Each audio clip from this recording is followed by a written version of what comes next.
Good evening, ladies and gentlemen, and all the others. This is Alex, W7FTM, along with Vicky, K8VKY. We will be your net control for the Saturday Night Trivia Net number 136.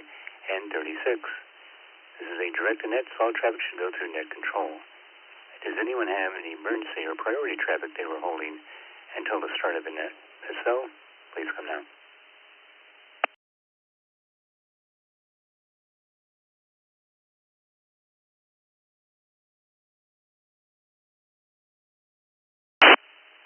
If you do have an emergency at any time during the net, just say break, break, identify your station, and we will come to your assistance immediately. The format of the net is live trivia. One random question will be read to each person who checks in. You'll have 3 answers to select from. And our question of the night is, what's the last thing you watched that made you laugh out loud?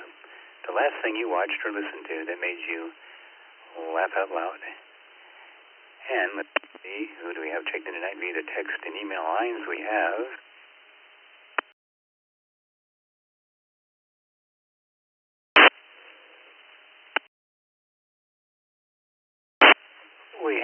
KJ6ARR, German George in Scottsdale, plays by email, got his question correct.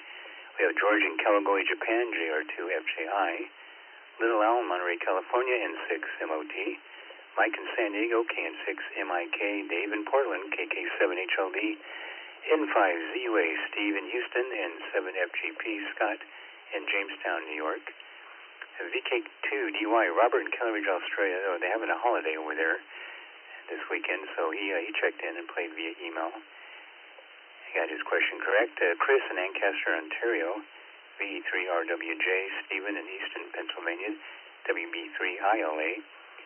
KD5HAZ, Alex in Pasadena. Fred in Reno, K7FPS. Let me drop.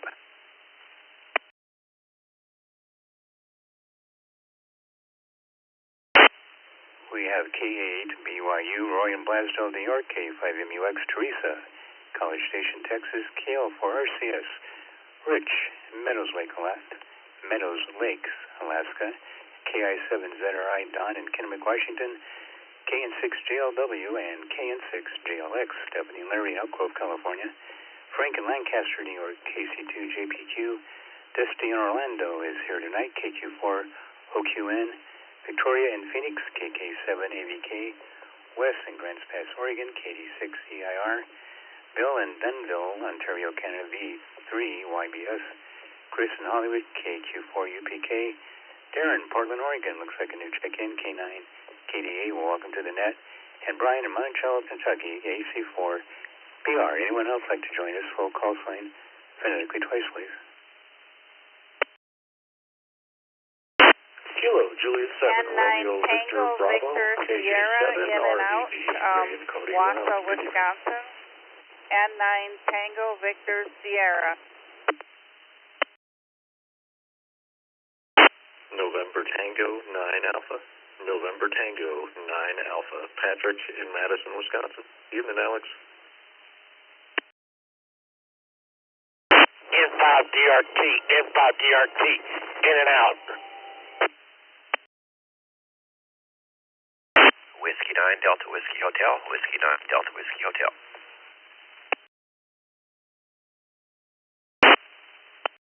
November 7 Mike, Delta Echo. November 7 Mike, Delta Echo.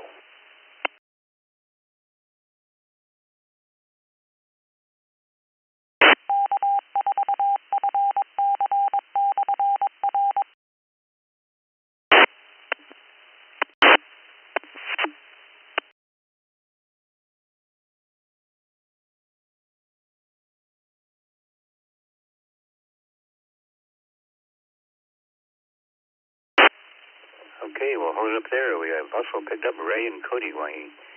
Welcome back, Ray, KJ7RVB. Sheila in Wausau, Wisconsin, N9 TVS is in and out. Thanks for visiting. Patrick in Madison, Wisconsin, NT9A. Kurt in Morton, Texas, that is, N5DRT. David Nornsboro, and he was in and out. David Nornsboro, W9DWH. And W9DME, I believe was that last one. If I got that call sign incorrect, give it to me again, the W9 station.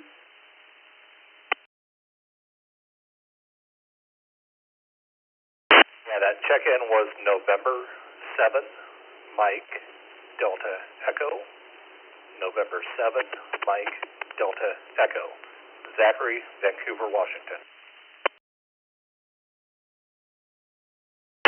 November 7 MD. Well, at least I got the suffix right. Thank you. Okay, thanks. Thank you, Zach. All right, that's a good start. Question of the night again is, what's the last thing you watched that made you laugh out loud? George, Kawagoe, Japan. Did you make it tonight, buddy? JR2FJI.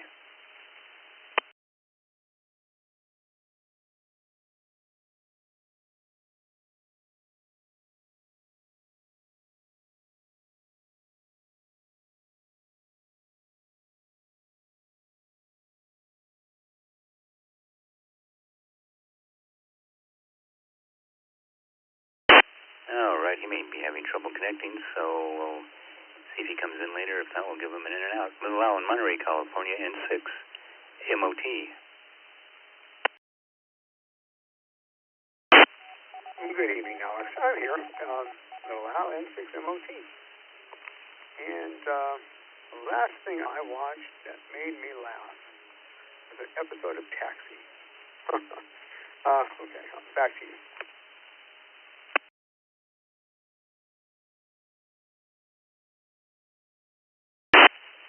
Well, it was either a long time ago or a rerun. That's okay. Episode.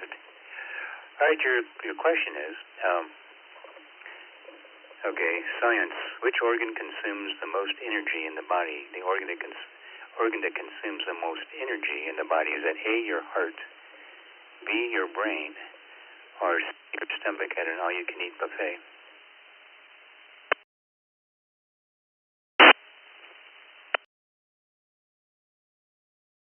Talking energy, you need sugar to run. So I'm going to go with your brain, energy. Yeah.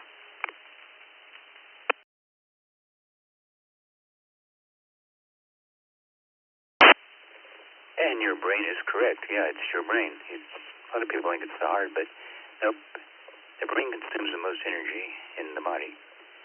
And my wife once said to me, I swear it's like all men share one brain. And I wanted to think of a clever comeback. It wasn't my turn to use the brain. Thanks, Lalo. You got it.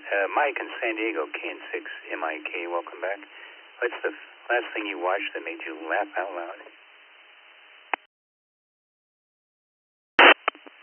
Good evening, Alex. Always a pleasure. KN6 MIK, Mike here in San Diego. Probably most recently last night's episode of Real Time with Bill Maher. It was pretty good. Go ahead, brother, hit me.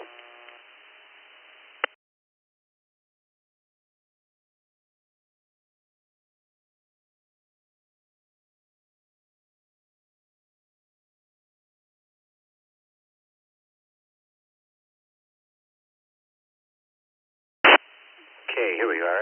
I got another brain question for you. Which part of the human brain is the largest?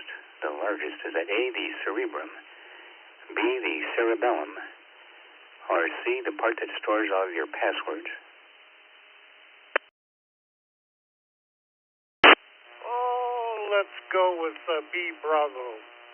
Always a pleasure, Alex. KN6 MIK, back to you.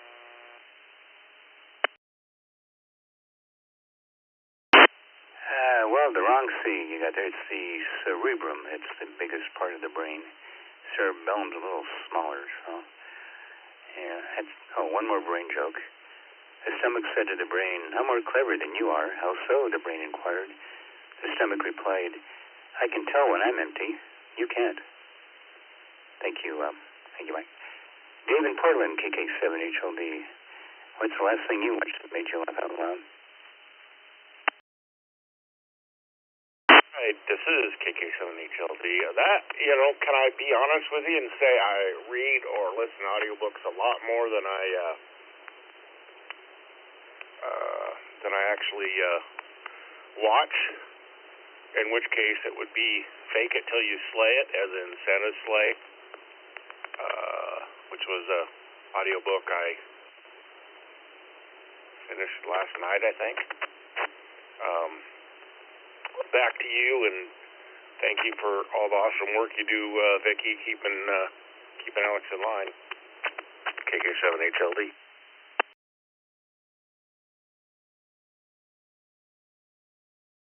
Indeed, and okay, got you down. You're, by the way, this doesn't have to be television. I mean, anything. Maybe you saw something on the street in Portland that you found humorous, like people getting arrested.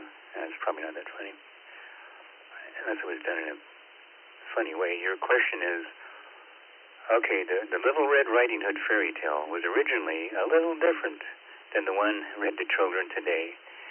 How did the original Little Red Riding Hood fairy tale end? A woodsman arrives just in time to save Little Red Riding Hood and her grandmother and chases the wolf away. B, a hunter arrives just in time to save Little Red Riding Hood but not her grandmother. He then proceeds to kill the wolf. Or C, a hunter arrives too late to prevent Little Red Riding Hood and her grandmother from being eaten by the wolf, but he cuts open the wolf's stomach and lets them out. He later fills the wolf's stomach with stones for good measure. Anyway, which one of those is right? All right. What would be really funny is there was actually an intelligent person on the street in downtown Portland. Oh, well, I didn't say that, did I? Anyways, I can't answer the question because my wife said I have to answer C for Charlie, so I will do that. Thank you again for the awesome net. I'll talk to you tomorrow, KK7HLD.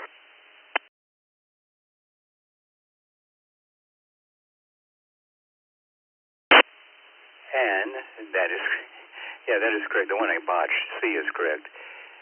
The way the Little Red Riding Hood fairy tale originally ended was a hunter arrives too late to prevent Little Red and her grandmother from being eaten by the wolf, so he cuts open the wolf's stomach and lets them out. And then he later fills the wolf's stomach with stones, just to keep them from eating people again. And some of these original fairy tales, this isn't the only one. They were really gruesome. Hansel and Gretel has been cleaned up quite a bit, as several of the others, but amazing what they were read to children back then. It was almost as bad as Hollywood. Thanks. Thank you, Dave. Steve in Houston, N5 ZUA, welcome back. And what's the last thing you watched that made you laugh out loud? Good evening, Alex. Steve in Houston, N5 ZUA. Probably a funny YouTube video about crazy cats.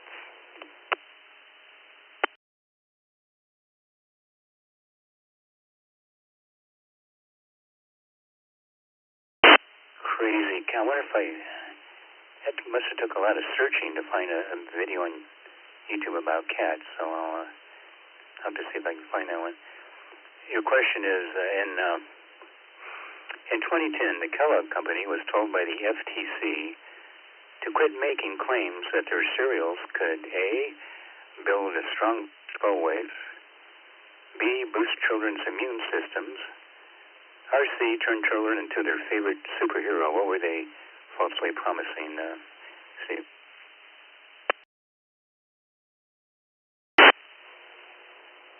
Oh, A, I think it was. I'm trying to remember. I don't know. N5 ZUA.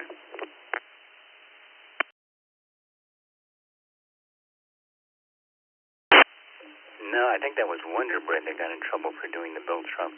It was Kellogg's was telling everyone that their cereal could boost children's immune systems, and that well, not really. I mean, most of them are loaded with sugar and yeah. Anyway, or the GMO, but I won't go there. Thank you, Steve. So yeah, they had to take that off the boxes. Scott in Jamestown, New York, N7 FGP. Welcome back. And what's the last thing you watched that made you laugh out loud?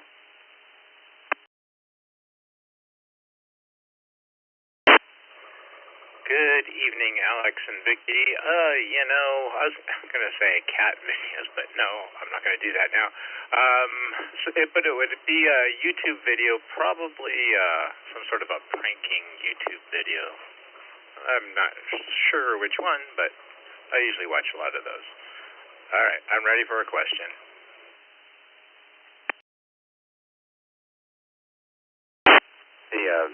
I like the what was it?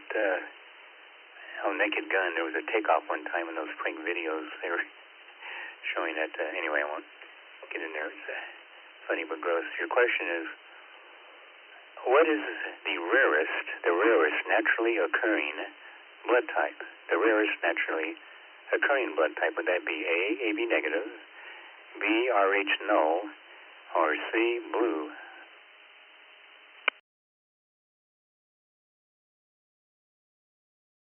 Oh, I think it's AB negative. Thanks for doing the net tonight. Back to you.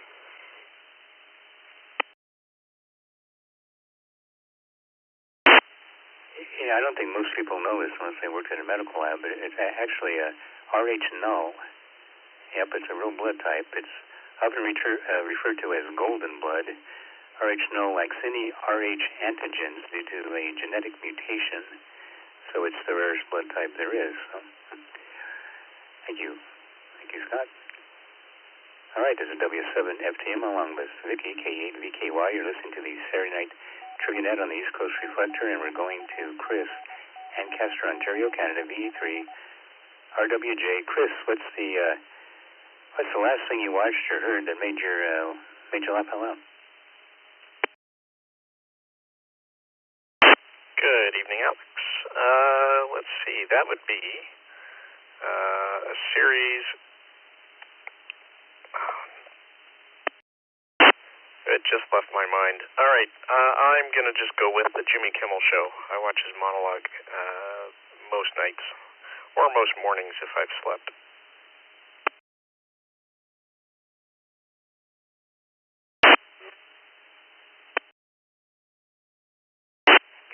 Got you down for the Kimmel Show, and your question is, which chemical element is named after a planet? Chemical element named after a planet. Would that be A, uranium, B, Venusium, or C, plutonium?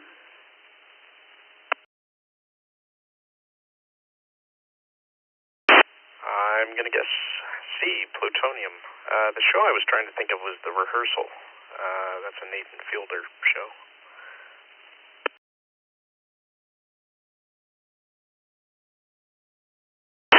Okay, The Rehearsal it is. And the chemical element was named after a planet was actually A, uranium.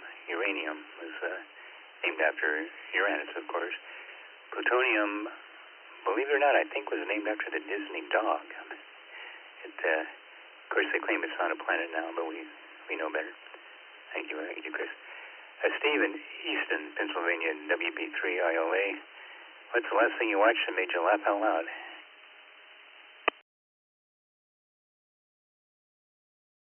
Good evening, Alex and Vicky and everyone else out there. I was watching on the internet, I forget which streaming service, old episodes from the 70s of The Odd Couple. I remember that show with Tony Randall and Jack Klugman. Really funny. Some of the episodes absolutely hilarious. There was one there in an airplane. He was afraid to fly, and unbelievable. I was just laughing. Every time I watch it, belly roll. So anyway, back to you for my question.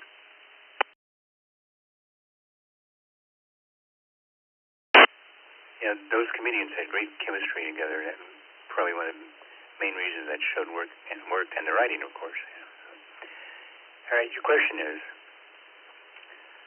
which mathematician is known as the father of geometry? Father of geometry. Would that be A, Pythagoras, B, Euclid, or C, lefty angle?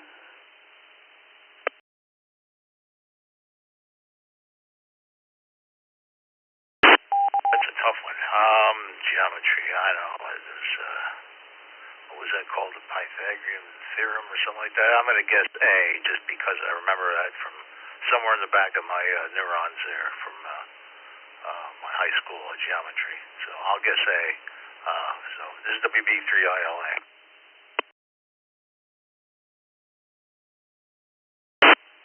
Be honest with you, I would have said A also because I recognize Pythagoras' name anyway.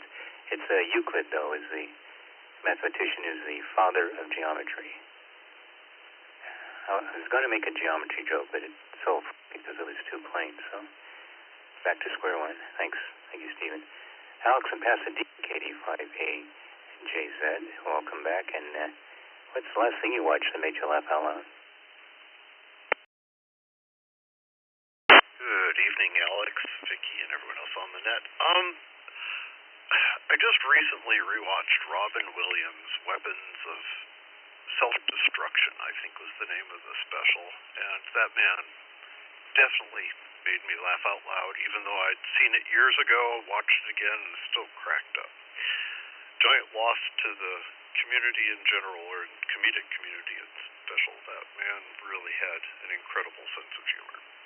I'm ready for my question, Alex.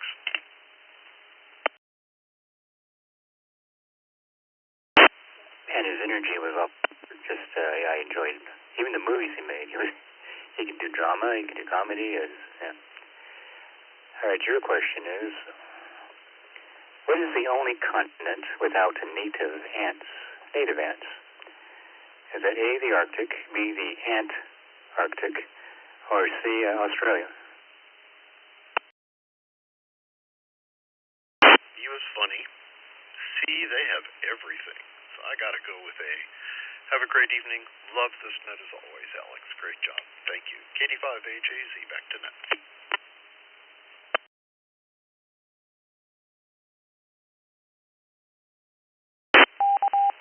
You know, I don't know how, but the Arctic does have ants. They have their own native ants. They must come out only in the spring, like the people in Anchorage. I don't know, but it's the Antarctic, ironically enough, that does not have native ants. Now, apparently, some were introduced there. I don't know why anybody would do that, but yeah, they don't have native ants. Thank you, Alex. Sort of Fred and Reno, K7 FPS. Oh, Fred, what's the last thing you watched that made you laugh out loud?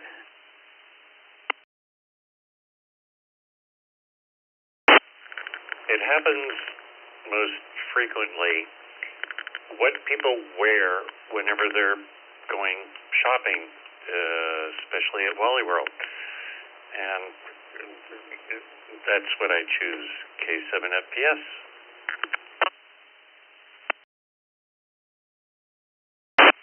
You mean those very full-figured but attractive ladies that wear the very skimpy, I know. Your question is, what phenomenon causes the precession of the Earth's rotational axis? Causes the precession of the Earth's rotational axis. Which phenomenon? Is it A, gravitational torques from the sun and moon, B, plate tectonics, or C, global warming?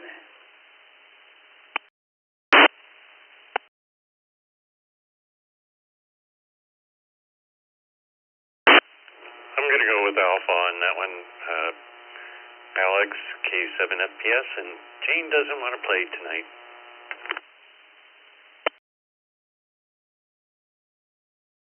That's too bad, because you're probably the last thing that Jane watched that made her laugh out loud, but that's okay. Thank you, Jane. Thank you for listening anyway. You were correct. Yeah. Gravitational torques from the sun and moon is what causes the precession of the Earth's rotational axis. Thank you, Fred.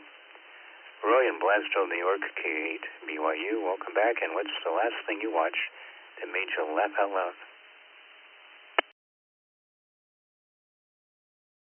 Good evening, Alex. Somebody on the net. K8 BYU. That'll be Tottenham. His comedy specials are always fun.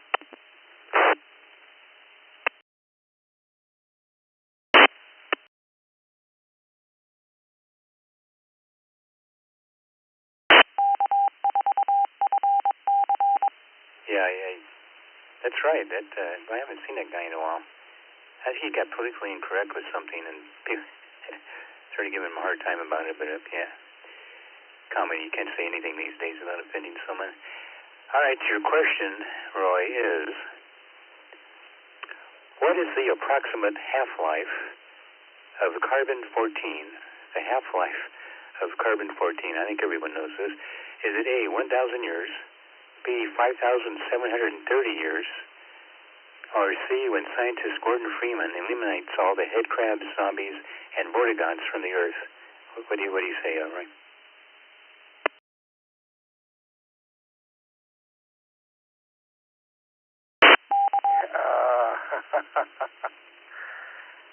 I think it's B, Bravo, but I'm not sure.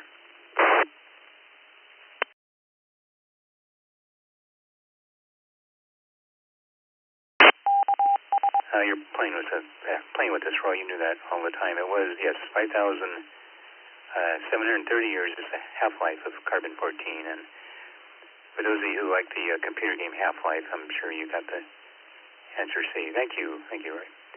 Teresa, College Station, Texas, KU5MUX. What's the last thing you watched that made you laugh out loud?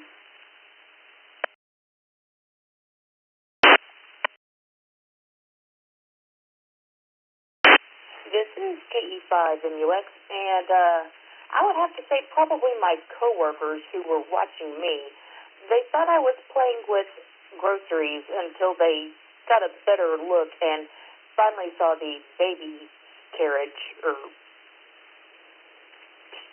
carrier, that's the word I was looking for, in the front of the shopping basket.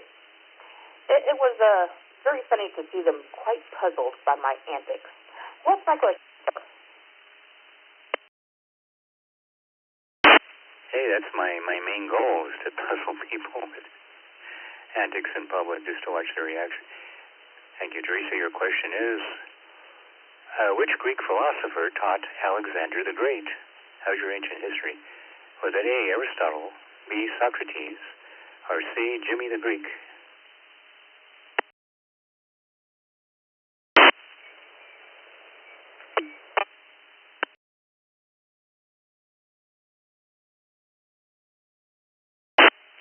Oh, I'm thinking Aristotle. That felt right, so we'll go with that. Thank you for doing the net, Alex.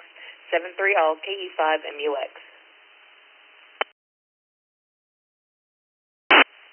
Well, actually, it was Jimmy the Greek, and then he started talking about blackamoors, and they university.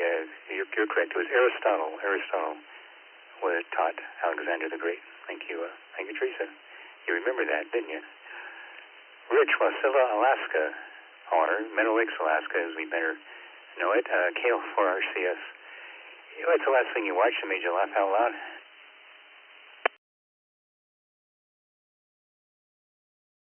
Good evening, Alex and all the net. KL4RCS, Rich, Meadow Lakes, Alaska. A whopping 10 degrees above zero, so that's a bonus. That would be Cletus McFarland, yeah, and the old factory there. So do it for Dale and be like Biff. Back to you.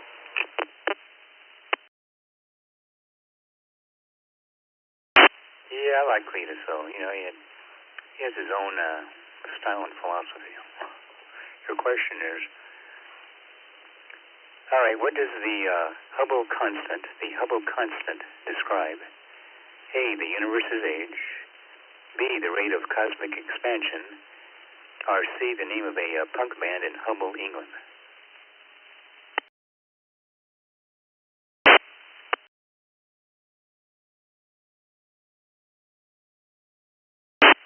Well, there, I like C, but I'm going to go with B. Thanks for doing the net, as always. KL4RCS. Have a great night.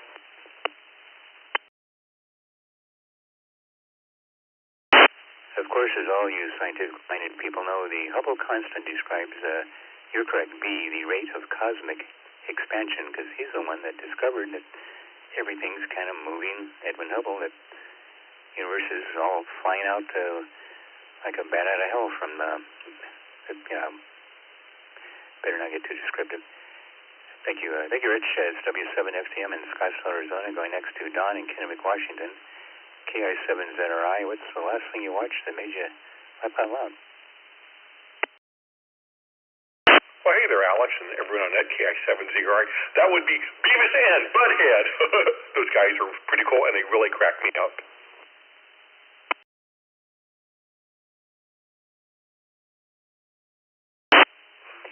Yeah, I try to avoid those adult cartoons.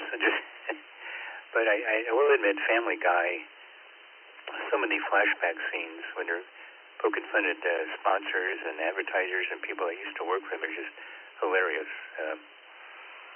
Your question is, what is the rarest stable isotope in nature? The rarest stable isotope in nature.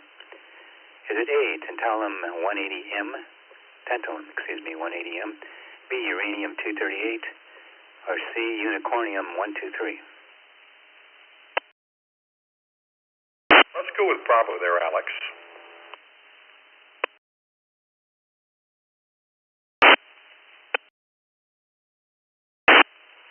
Tell you the truth, Don, I've never heard of tantalum 180M, but that's the rarest stable isotope in nature. It sounds like something that came out of the lab, but apparently it isn't. tantalum 180M. Watch out for it. Don't pick it up if you find it on the ground. Thank you, Don. Stephanie and Larry in Elk Grove, California, KN6 JLW and KN6 GLX. All right, what's the last thing you guys watched that made you laugh out loud? KN6 JLW and Larry KN6 JLX.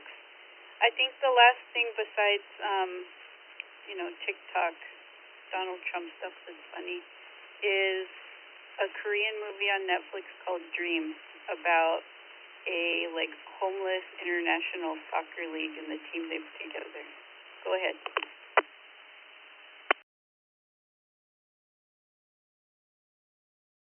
I think I may have heard of that. Yeah, it's getting a lot of people find it quite funny. Your question is, what's the name of the boundary surrounding a black hole? The name of the boundary that surrounds a black hole. Is that A, the singularity, B, the event horizon, or C, Detroit? Bravo, and I think that's also a really good movie if I remember the name right. Thanks, Alex. We'll talk to you tomorrow.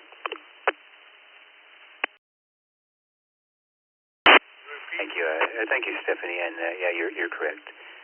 The boundary surrounding a black hole is called the event horizon, and many a bad science fiction movie has been made about that, but a couple of good ones too. Let's go to Frank in Lancaster, New York, KC2 JPQ. Welcome back, Frank. And what's the last thing you watched that made you laugh out loud?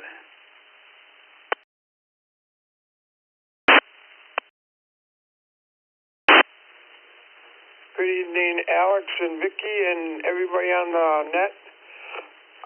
Jim Brewer stand-up comedy on YouTube. I picked it up. He's quite hilarious.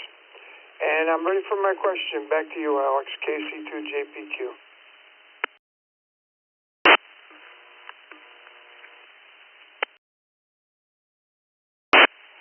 Thank you, Frank. And I hate to admit it, but I guess the last thing I saw that made me laugh out loud was Governor Tim Walz's sign language interpreter, the bald-headed woman that stands up there and does the, for the hard of hearing. I know that's not a very nice thing to say, but I'm just saying what people are thinking. Your question, Frank, is, what's the largest known structure in the universe? More astronomy questions. What's the largest known structure in the universe? Is that A, the Hercules Corona Borealis Great Wall, B, the Milky Way, or C, the East Coast Reflector Network?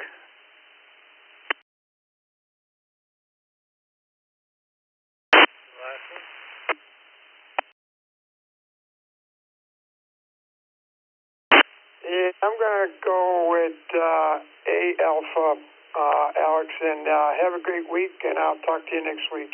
KC2JPQ.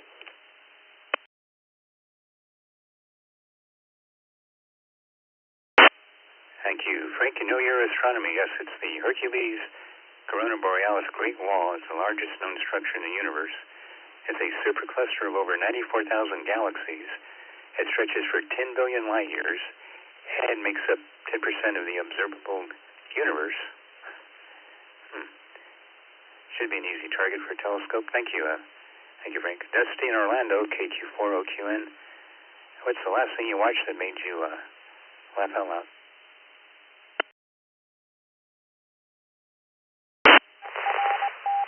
I was watching this reel, and this girl had this Hispanic music going, and she had a cooking pot on her head, and a couple cooking pots on her pans on her chest and one on the back, and she's playing them with a wooden spoon to the music. And when she busted out the cheese grater between her legs, it was just hilarious.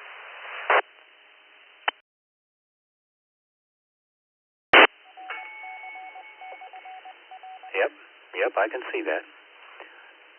Your question, Dusty, is which branch of mathematics studies change in motion? Change in motion. What branch are we talking about here? A, card counting at a casino. B, linear algebra. Or C, calculus.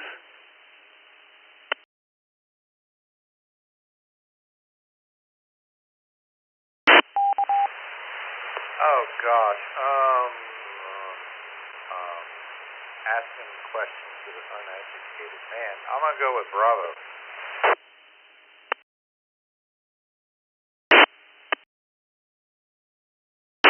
You think I know the answers to these? Well, at least you didn't say card counting at a casino. That would be interesting if you could figure out how to.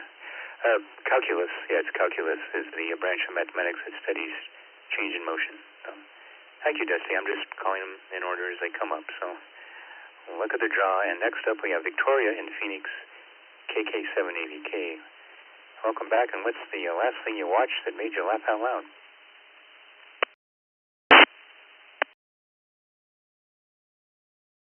Good evening, this is Victoria, KK780K. I don't watch many cat videos. I mean, maybe like once every few weeks, but actually this week, that was the one that made me the most, laugh the most. And I don't know if next, I mean, most of the time there's YouTube videos that I watch, like by some comedians like Jamie French. She's a very, very funny, all her videos. But yeah, mostly YouTube or anything that pops up on Facebook that's funny. I really cannot remember which one was the last one, but I think it is the cat videos.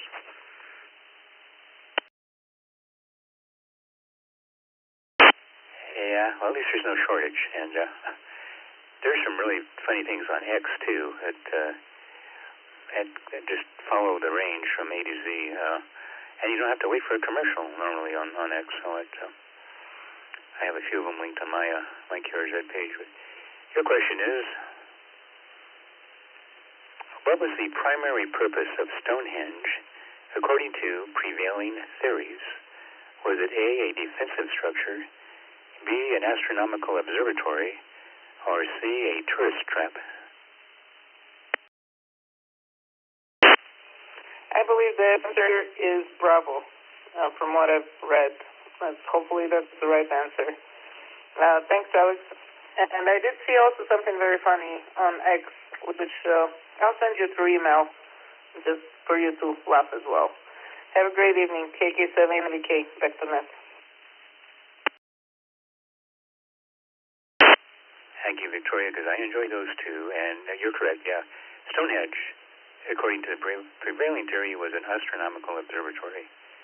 Now, some people say that the British threw it up real quick after finding the ruins of it to make it look more, cooler, but whatever works. It is an interesting collection of stones. Thank you, Victoria. Wes in Grants Pass, Oregon, at KD6 EIR.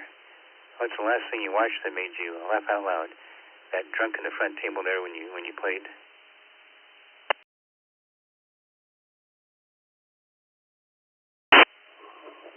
Yeah, hi, Alex. This is Wes driving 65 miles an hour. Interstate 5, about 60 miles north of the California border. And you asked what I laughed at, not the drunk in the front row.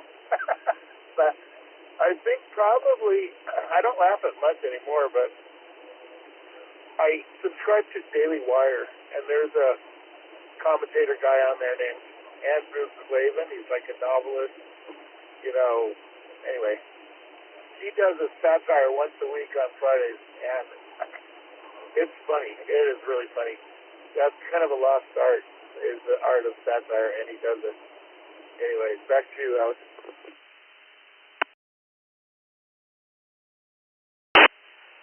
Well, at least you made it out of California, so that's, yeah, okay. Careful on the way home, and your question is, Which ancient civilization invented concrete that can self-heal in seawater? Was that A, the Masons, B, the Romans, or C, the Phoenicians?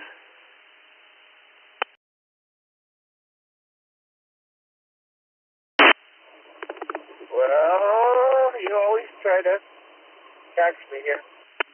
I know the Romans kind of invented concrete, but I don't know about the self-healing part in water. The Phoenicians, they were a seafaring lot, but if they were so good at making concrete, they wouldn't have had to take to their ships all the time, maybe, right? Let's try Romans. How did I do? KD6EIR mobile.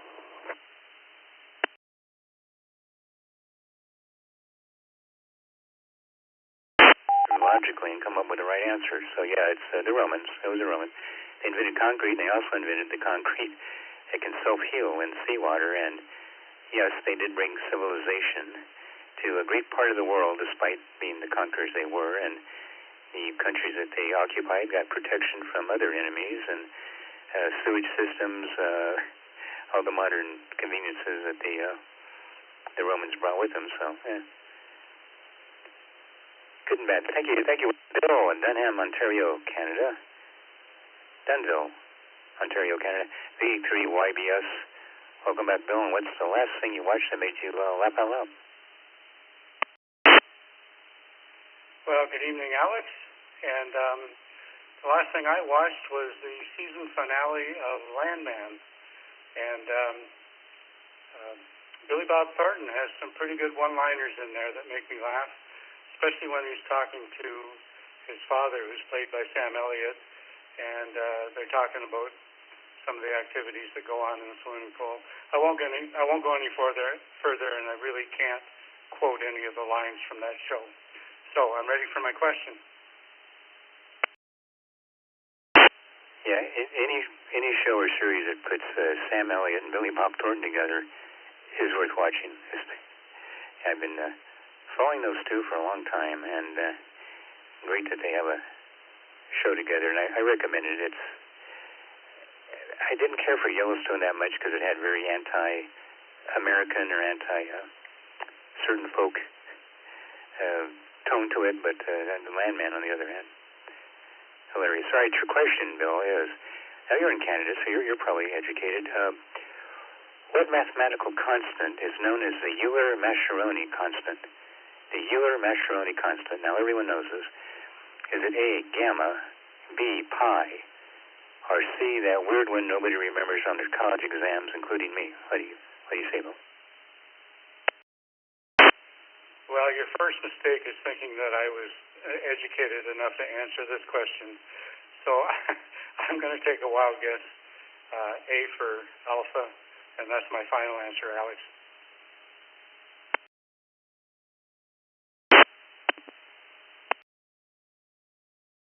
A is the correct answer. The mathematical constant known as the Euler-Mascheroni constant is gamma. Thank you, Bill. I'm going for the debate answer of pi. All right, this is W7FTM along with K8VKY. You're listening to the net on the East Coast Reflector. Going to Chris in Hollywood, Florida, KQ4UPK. All right, Chris, what's the last thing you watched that made you laugh out loud? Hey, Alex and Vicky and everybody on the net. I have a couple. Seinfeld always makes me laugh out loud, and Horrible Bosses, that was hilarious with Jimmy Fox when they're driving the car. And they're going crazy in there, and then they drive off the bridge and they land right into the fence. And Keanu is another good movie that made me laugh. With Key and Peele, I guess you call him Peele. I don't know how to pronounce his name right, but those are some funny ones. All right, I'm ready.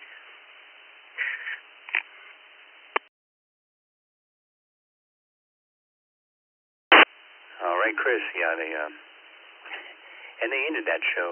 Seinfeld didn't, even though they offered him a boatload of money to keep doing it for one more season. He said, "Nah, it's time to hang it up."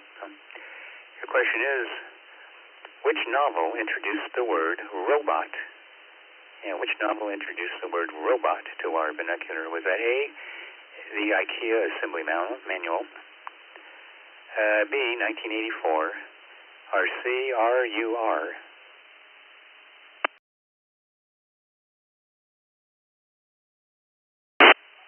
Well, the word robot was introduced in 1920 by RUR, so that would be Charlie, wouldn't it?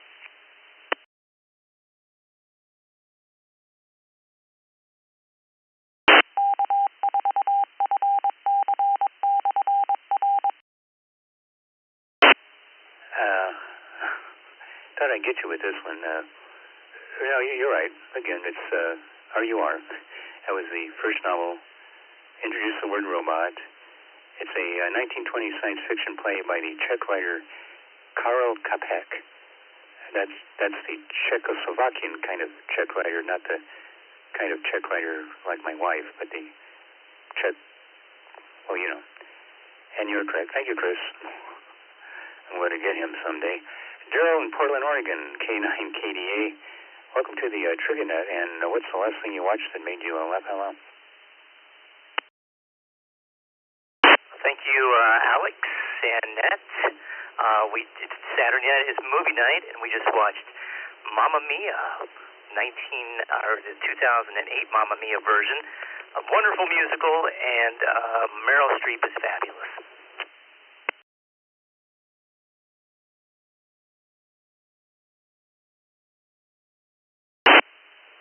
Mamma Mia it is. All right, Darren, your question is, which composer became deaf yet continued to compose? Was it A, Ludwig van Beethoven, B, Johann Sebastian Bach, or C, Pete Townshend after Keith Moon blew up his drum set next to him? That actually happened, by the way. What do you think? Not a huge music person, but we'll go with A, Alpha, please.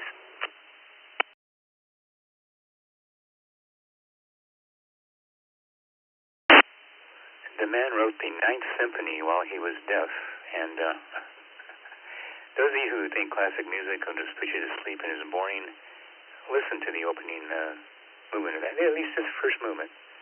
I mean, the rest of it's pretty good too, but the first, second, and fourth movements. You're correct. Yep, it was Beethoven.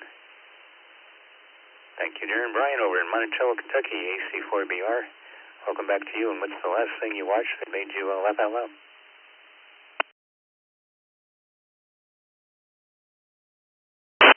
Well, good evening, Alex and Vicky, and everybody on the net. I was just thinking about that, and I'm not entirely sure. I would say it was probably some meme that we shared at work between me and my IT guys, most likely. As far as if it was a TV show, I'd say it's probably something on the Carol Burnett show or something to that effect. Anyway, what's my question, Alex?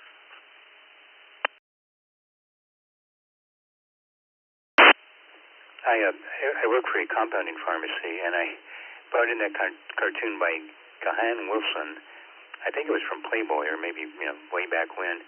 It shows a guy walking into a pharmacy. All he is a blob, and the pharmacist is looking at his prescription and saying, "Oh my goodness, Mr. Merriweather, we actually did make a boo-boo in that prescription of yours." You have to see it. Okay, your question is which chess piece can only move diagonally? A, the bishop, B, the queen, or C, the village drunk?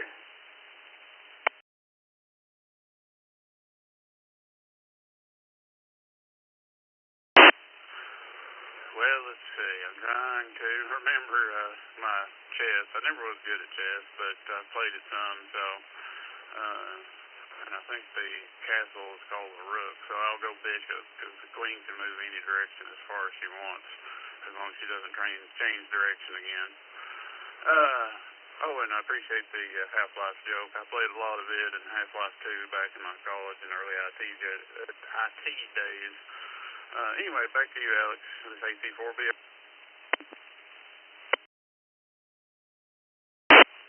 Yeah, I got to give Half-Life credit. It's one of the best written science fiction story games out there. I mean, it doesn't follow any, what you would expect. You know, it's clever, but it's well thought out, I guess.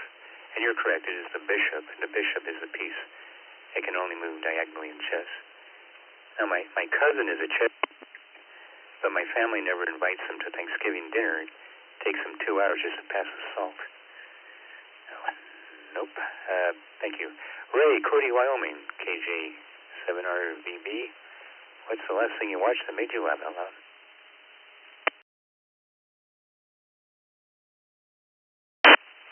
Good evening, Alex, and everyone on the net. KJ7RVB, Ray and Cody. I gotta say, I spent about an hour and a half watching Florida boat launch fails. It's absolutely brilliant. People with this kind of money are just absolutely stupid. But anyway, lay it on me, sir.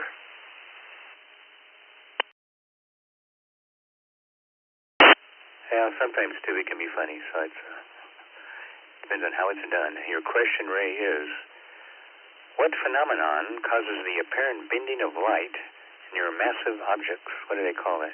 A, refraction, B, gravitational lensing, or C, the J.B. Pritzker effect?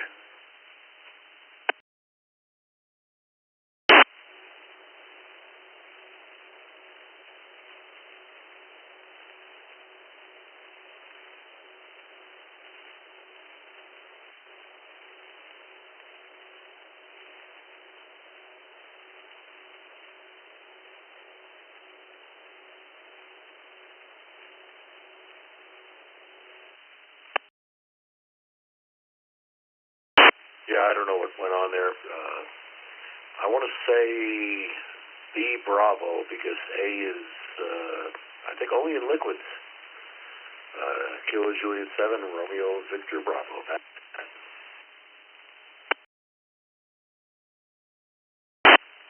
You know your science, Ray, that's correct, yes. B, gravitational lensing is a phenomenon that causes the apparent bending of light near massive objects, not the J.B. Pritzker effect. Thank you. Thank you. I had to repeat that joke twice for people who didn't get it. NT9A, Patrick in Madison, Wisconsin. And welcome back to the net. And what's the last thing you watched that made you laugh out loud? I'm definitely much more of a podcast person than a watching things person. A really, really funny podcast is Mission to Zix. Zix is Z, Yankee, X-Ray, X-Ray, Mission to Zix. And they have a new one out, kind of a sequel play on that called The Young Old Dearth Chronicles. And they are pretty funny. The last thing I actually saw visually that made me laugh out loud was my cat failing to jump up onto his little desk that I made for him. He made it halfway. He didn't fall down or hurt himself, but he definitely goofed up and hit his stomach on the side of the table. What's my question? Yeah, that always gets me when they don't quite make the jump, because they're these magnificent animals of perfection and balance and precision most of the time, but, you know, makes me feel less klutzy when I see them do it. All right, your question, Patrick, is what was the first artificial Earth satellite? First artificial Earth satellite, was it A, Sputnik 1, B, Explorer 1, or C, Babe Ruth's home run ball at Tampa Field in 1909?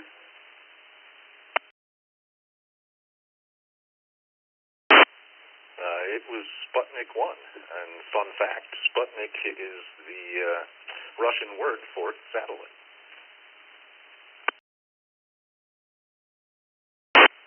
Careful, comrade, don't say too much out loud on the radio. But you are correct, yes, Sputnik 1. Although Babe Ruth's home run in 1909 was a real screamer, I'll tell you. It was not that I remember. Thanks, thank you, Patrick. Thank you for playing. And up next up is, this is W7 FTM in Scottsdale, Arizona, going next to David in Owensboro, Kentucky, W9 DWH. What's the last thing you watched that made you laugh out loud?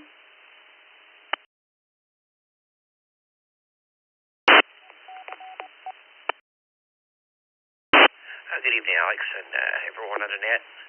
I was doom scrolling through social media and come across a clip from the Blue Man group that was kind of comedic. I got a chuckle out of.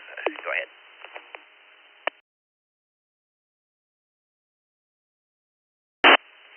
Yeah, they're freaky and funny at the same time, so I kind of like them too. All right, your question is, where are we? Oh, here we are.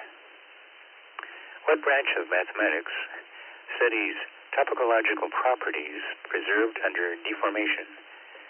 Topological properties preserved under deformation. Is it A, geometry, B, topology, or C, Scientology?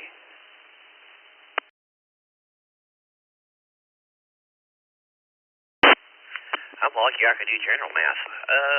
Let's just put it down the middle and guess Bravo. Thanks for doing it as always, Alex. Hope to catch everybody next week. Don't be 90 to bet you.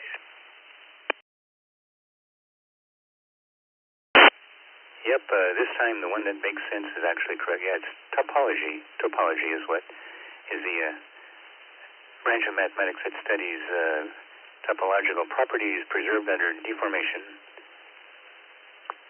I understand most of that. Thank you, David. Zachary in Vancouver, Washington. N7MD, welcome to the Saturday Trivia Net. And what's the last thing you watched that made you laugh out loud?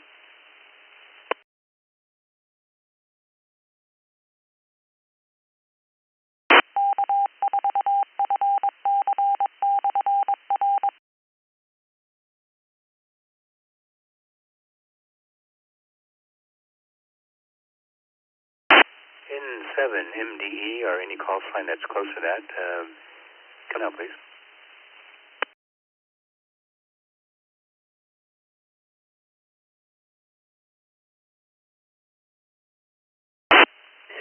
KR2FGI Portable 1.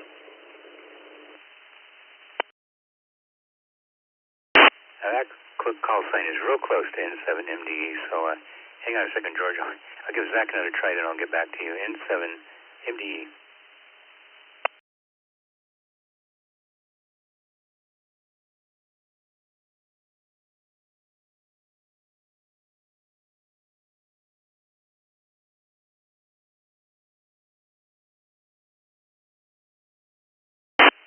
Well, maybe later. We're almost to the end of this list, so we'll be calling for more here in a few minutes. Let's go up to George, GR2FJI, Kawagoe, Japan. Oh, he called you, buddy. I guess you're running late tonight, but the question of the night is, what's the last thing you watched that made you laugh out loud?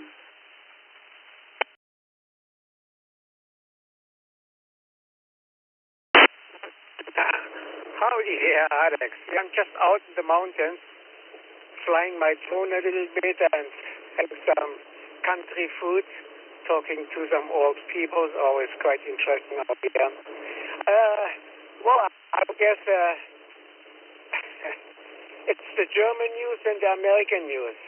It's just, yeah, don't want to say too much. Yeah, I know. That's why people hit me. I should keep my mouth shut. I'm always being told I can't. Over to you, Alex.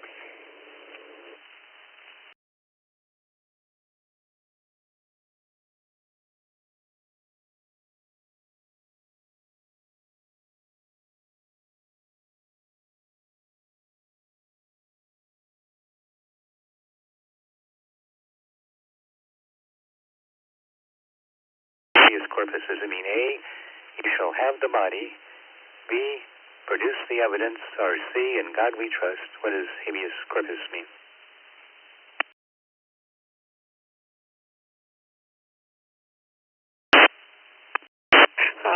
I didn't.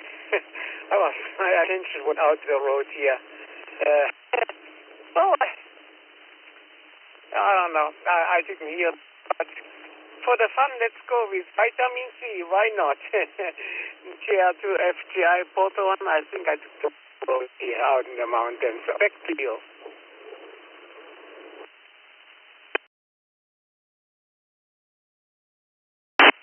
George, if we hadn't dropped out, you probably would have got that, I'm sure. Habeas corpus means you shall have the body. So thanks, buddy. Have fun in the mountains. Wish I was up there with you, but all right. Let's see. Next up, we have Don in Phoenix, Arizona, KG7 QYL. Welcome back to the net, Don. And what's the last thing you watched that made you laugh out loud?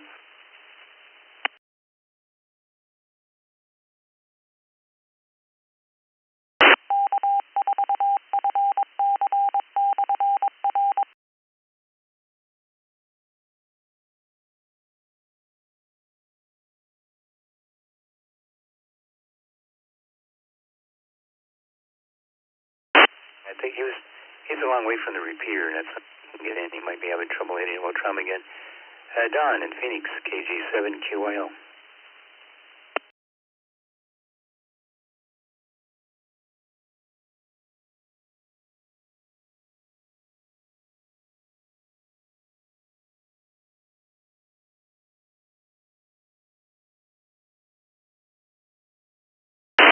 Okay, then, well, maybe later. Maybe later. Let's go to Daryl in Magnolia, Texas, K5KRC. What's the last thing you watched that made you laugh out loud?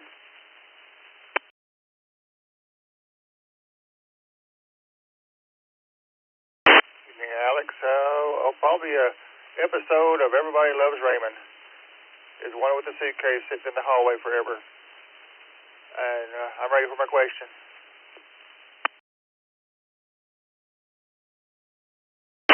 Yeah, my wife's a big fan of that show. I think she saw every episode. So, and it was real popular for a long time. It was real high in the network ratings. So, your question is, what type of animal is a nautilus? A nautilus. Is it a gym rat, B, a crustacean, or C, a cephalopod?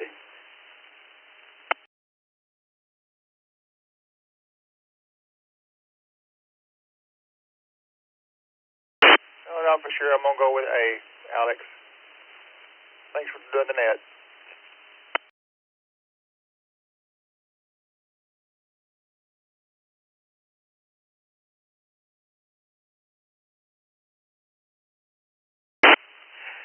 Although I've seen those gym rats using that nautilus a lot in the gym, but it's a nautilus is a cephalopod.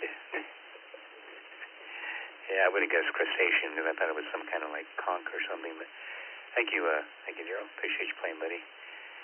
There's a W7FTM along with K8VKY. You're listening to the Saturday Night Trivia Net on the East Coast Reflector. Going to John in South St. Paul, Minnesota. Hopefully he's safe. KC1QPL. Hello, John. What's the last thing you watched that made you laugh out loud?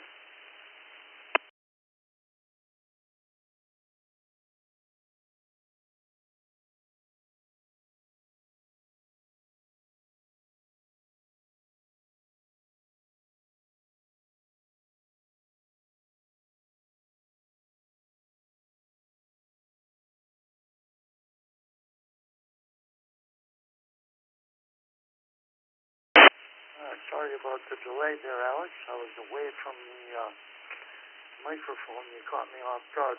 Last thing made me laugh was a cat video on the internet. Cat was going crazy, doing backflips and all kinds of stuff. It was probably AI, but I got a chuckle out of it. Ready for my question, my friend?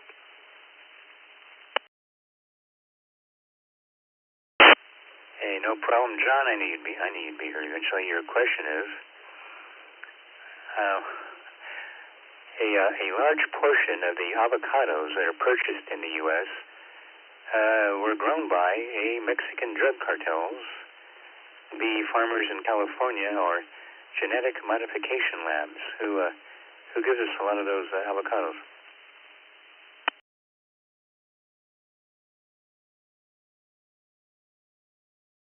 Well, these days, I would suspect GMO labs, so I'll go with C, Charlie, on that. Total guess, but that's my answer. Thanks for having me. Thank you, Vicky. KC1QPL, back to you, sir.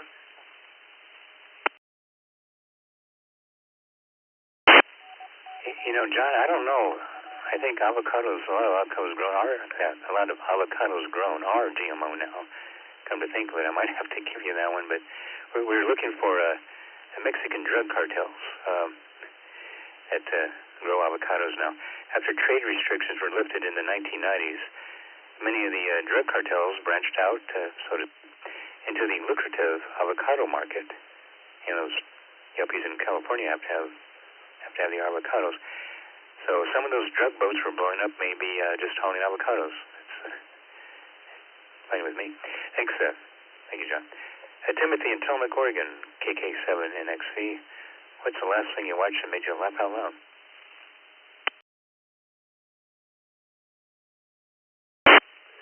This is KK7NXV. Probably something my kid did or some comedy special on Netflix or something.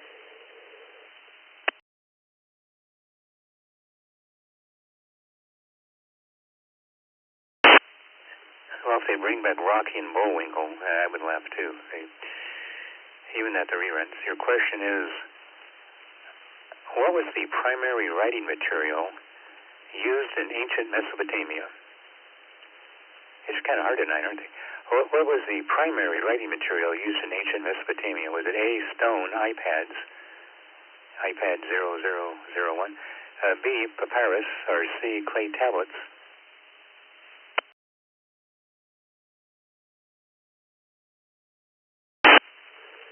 I am stuck between Bravo and Charlie, so my answer will be Bravo.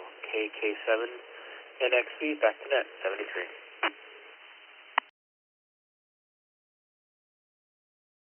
Yeah, it wasn't quite time for the papyrus yet. They were getting there, but it was, stone, clay tablets. They used clay tablets as writing material in ancient Mesopotamia, which may be why we still have some of the records. Papyrus tends to fall apart after a number of years, but clay tablets, maybe we should go back to that. Make it interesting. Thank you, Timothy. Next up, Peter in Cortland, New York, W2PMS. Hey, welcome back, Peter. What's the last thing you watched that made you laugh out loud? Good evening, Alex and Vicky and everybody on the net. Would have to say probably a cat video on YouTube. Spend a lot of time watching things on YouTube. Got 2 degrees here in my neck of the woods and not much else going on, so go ahead with my question, Alex.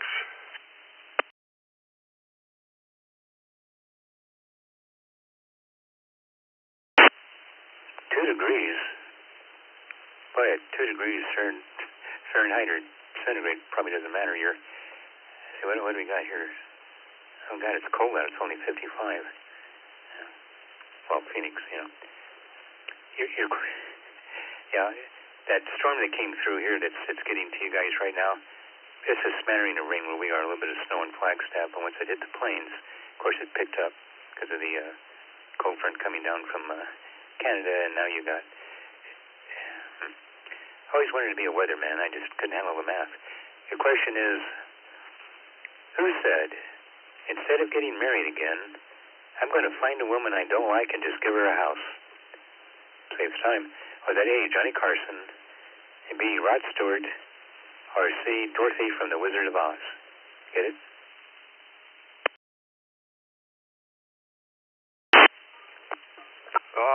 I have no idea, but I'm just going to take a guess and say Johnny Carson.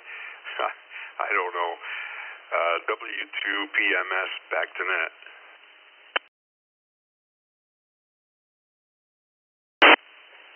Yeah, I put him in there because that's like something he would say, and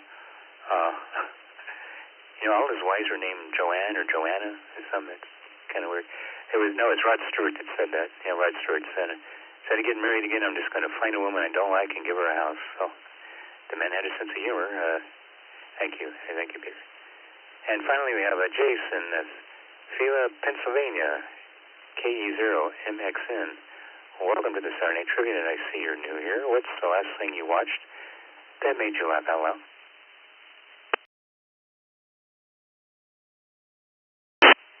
Howdy, Alex. That's Philadelphia, KE0MXN. I'm going to go with probably one of the Albert Edward True comics from the 1910s.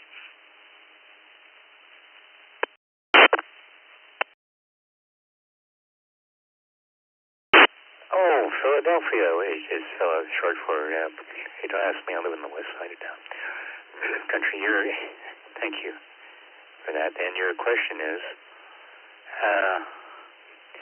all right, here's another who said, I've been out with some extremely beautiful women who have had no sex appeal whatsoever.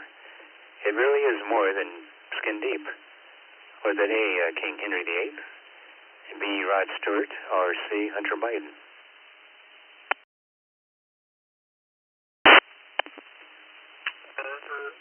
No, so I'm going to go ahead and plug straight in the middle with Bravo. Those who hear my kids should have ever been.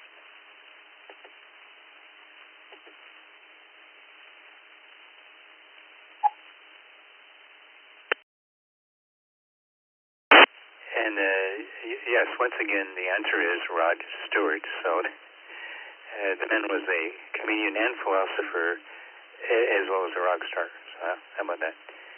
All right, that's the end of my list. Anybody else like to check in, get a question on the Saturday Night Trivia Net? Full call sign, phonetically twice, please. This is Kilo 6 Kilo Julie Victor. Kilo 6 Kilo Julie Victor. Kevin in Valley Springs, California. Kilo 8 November Romeo. Kilo 8 November Romeo, Buchanan, West Virginia.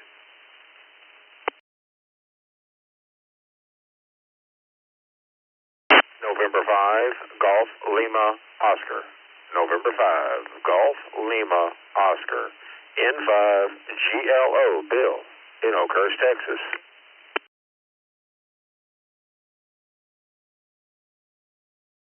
5J. Kilo Mike 7. Juliet Bravo November, Uniform Juliet Papa. Justin in Kilo Cairo. Mike 7. Bravo Uniform Papa.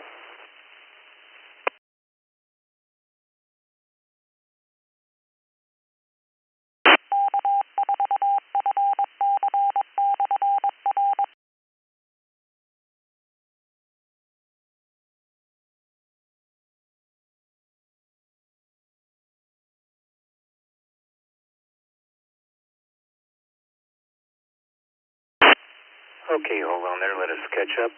We picked up 1, 2, 3, 4, 5 more. 1, 2, 3, 4, 5, 6 more. Kevin in Valley Springs, California, K6KJV. We have Neil in Buchanan, West Virginia, K8NR. N5GLO, Bill in Oakhurst, Texas, KJ5JNJ, Justin in Conroe. And Dan in Layton, Utah, KM7BUP. Welcome back, Dan. And question of the night is, what's the last thing you watched that made you laugh out loud? Kevin, Valley Springs, California, K6KJV. Well, hello, Alex, Vicky, everyone else on the net, especially my buddy Bill there in Texas. Well, reflecting back on the last week, I would have to say California's court jester over in Davos. What a joke he is. So with that, let me hear it, Alex. Stump me again.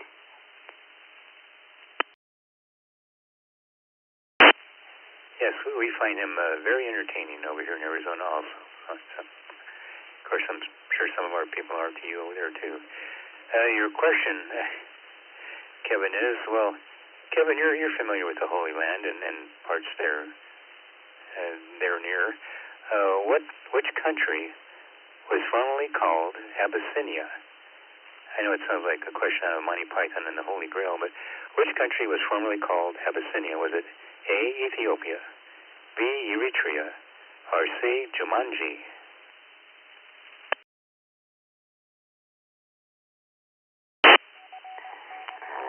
You would ask me a question like that.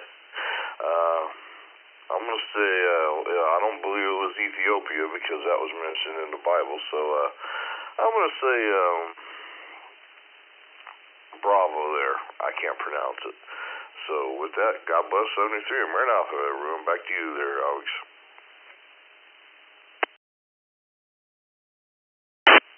Now, Kevin, at least you know it wasn't Jumanji. Not Eritrea either. It was Ethiopia. The reason it's not mentioned is because in the Bible is because it was called Abyssinia back then, so they didn't change the name until like much later to Ethiopia. So thank you, Kevin. I appreciate you playing. And Neil in Buckhannon, West Virginia, K8NR. Last thing you watched that made you laugh out loud. Seriously. Good evening, Alex, and everyone on the net. Well, the last thing that really made me, I think, laugh out loud, there is a show on BBC. It's called The Gone Wrong Show. It's a really funny show, actually, to watch about plays that has lots of mistakes in them. And it is super to watch sometime. Thanks for doing the net. Back to you. It's Kate and Art.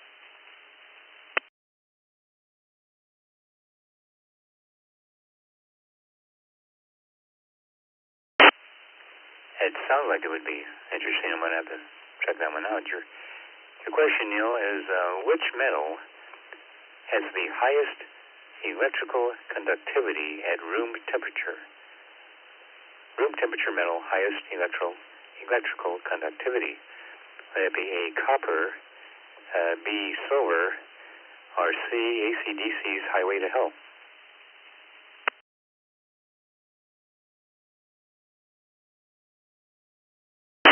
Could you repeat those one more time, Alex? No problem. It's a short question. Which metal has the highest electrical conductivity at room temperature? A, copper, B, silver, or C, AC/DC's Highway to Hell?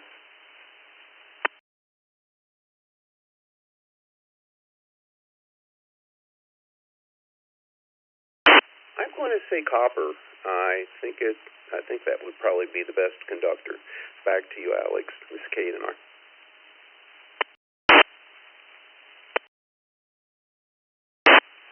You know, they use it in about everything. You think, well, it must be the ultimate conductor, right? Actually, silver is a better conductor. Maybe because it's more expensive, I don't know, or rarer, but yeah, it's silver has the highest electrical conductivity at room temperature. It would just be kind of expensive to wire.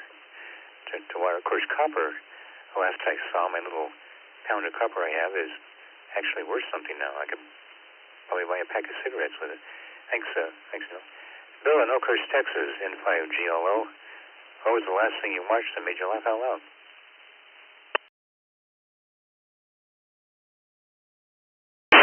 GLO to net. The last thing it was a thing I saw on social media. It made me laugh and groan at the same time. There was a report about a young lady who I think she considered herself an influencer, who decided she now had enough money that she wanted to get her nose fixed, and she thought it was too big, and she wanted to get it fixed before she got pregnant so she wouldn't pass that big nose down to her kids. That's what made me laugh.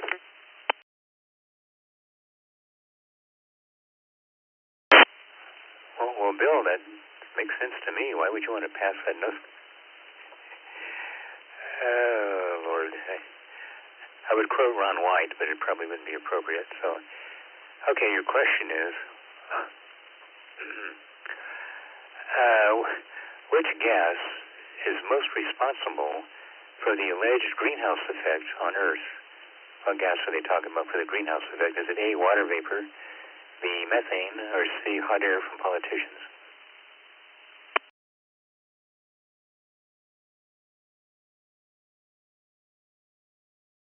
Kind of got me on that one. I think here lately it's a close up between the hot air from politicians and whichever one's the right answer. I'm not sure.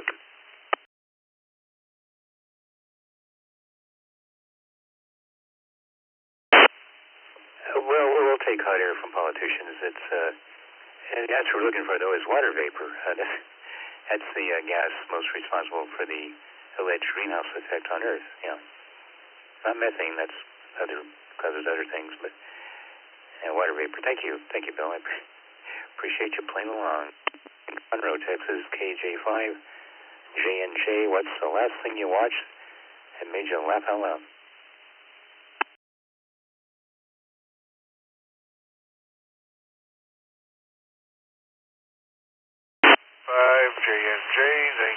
much for doing the net. I'm going to have to say it was Mark and Mindy. And let me ask you, are you copying me well first on this repeater? Because I got another better choice. I just realized.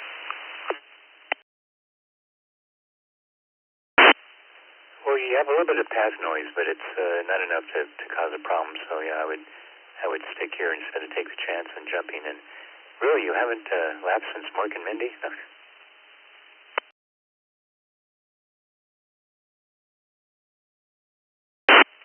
Okay, I just switched repeaters to the better one anyway. Thank you. You know, it's funny, I haven't watched it in so long, and I don't know why it just come up in my head that I should play it for my kids and let them see Mork and Mindy. So we watched an episode of Mork and Mindy, and it actually made me laugh. So yeah, go ahead, sir.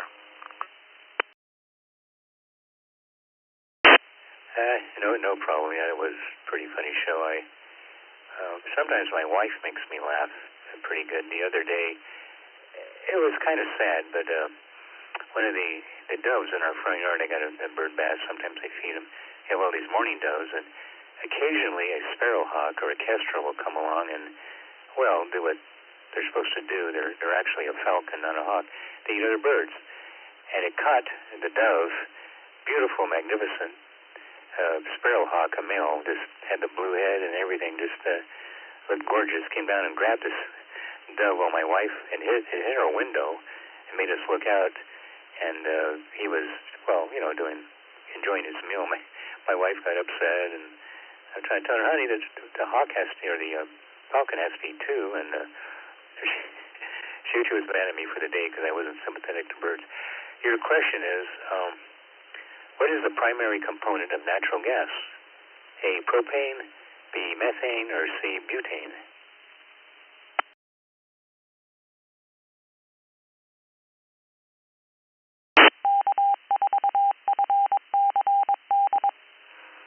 I will say A. Thank you, sir, for all you do. Enjoy the net. KJ5JNJ.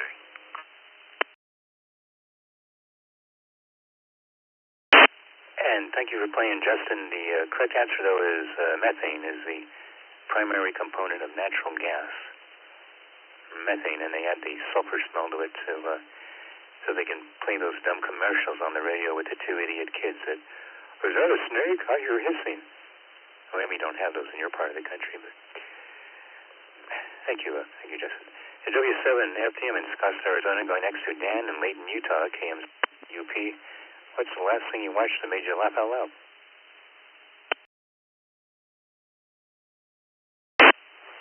Hey, I was just watching my dog a few minutes ago. There was a pile of cat treats, and there was all she could do to control herself. She was vibrating with excitement to get those cat treats.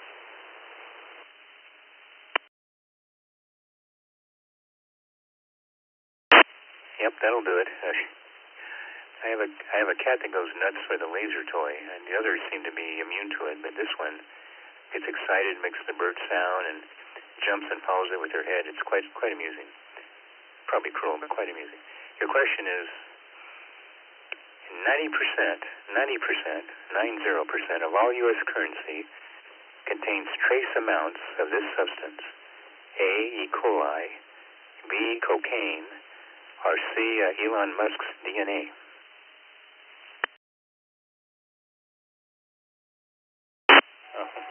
It's Bravo.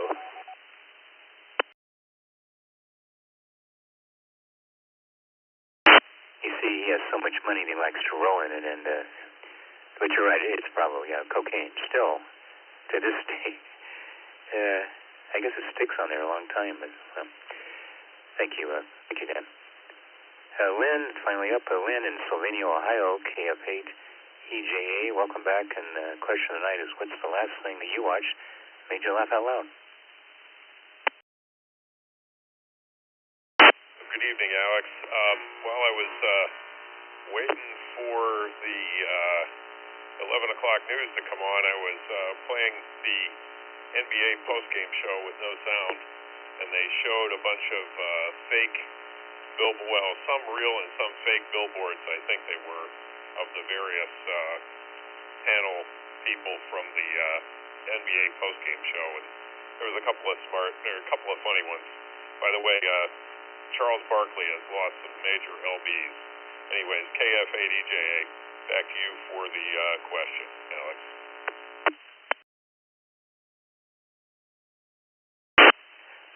Charles Barkley has said some of the funniest things I've ever heard in sports. I used to work for the news stations out here in Arizona, and he was a character. And he lives over here in Scottsdale, but what an entertaining guy. Yeah, your question is, I can't even repeat some of the things he said. Which war, all right, how's your history? Which war was ended by the Treaty of Westphalia? Treaty of Westphalia, Westphalia. Was it A, the Napoleonic Wars, B, the 30 Years' War, or C, the Battle of the Network Stars?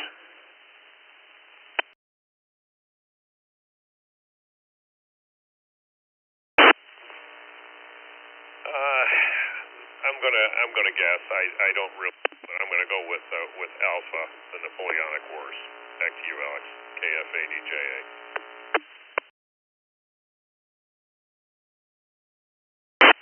Well, when I get a hard one like this, I usually make just two answers, being the obvious answer is one or the other, and 50-50 chance, you pick the wrong one. It was the 30 Years' War was ended by the Treaty of Westphalia, and to be honest with you, I don't know the treaty that ended the Napoleonic Wars, because I was probably sleeping to that class, but it's my fault. Thank you, Lynn.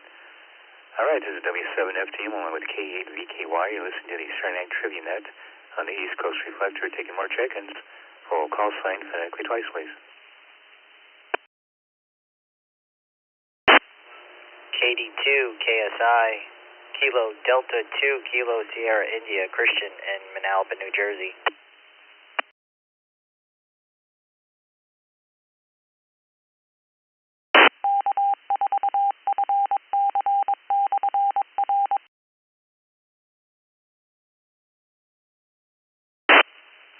Alpha India 4 Kilo Alpha. Alpha India 4 Kilo Alpha.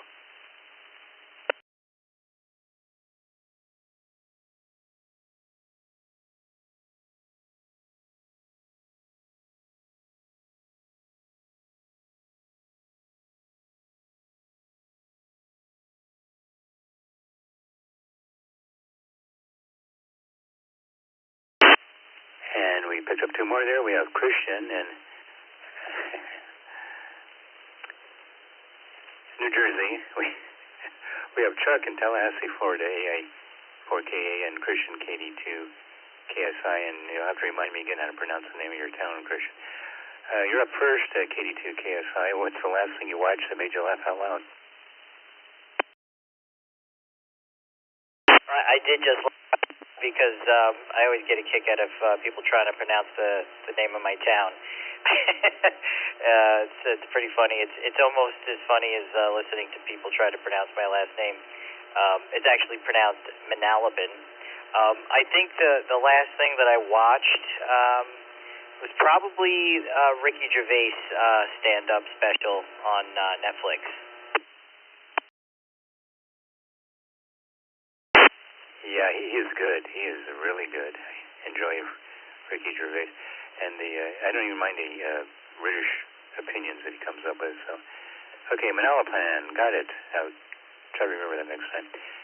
Your question is, what is the average age of a Catholic nun these days? The average age of a Catholic nun. A, 24, B, 57, or C, 80?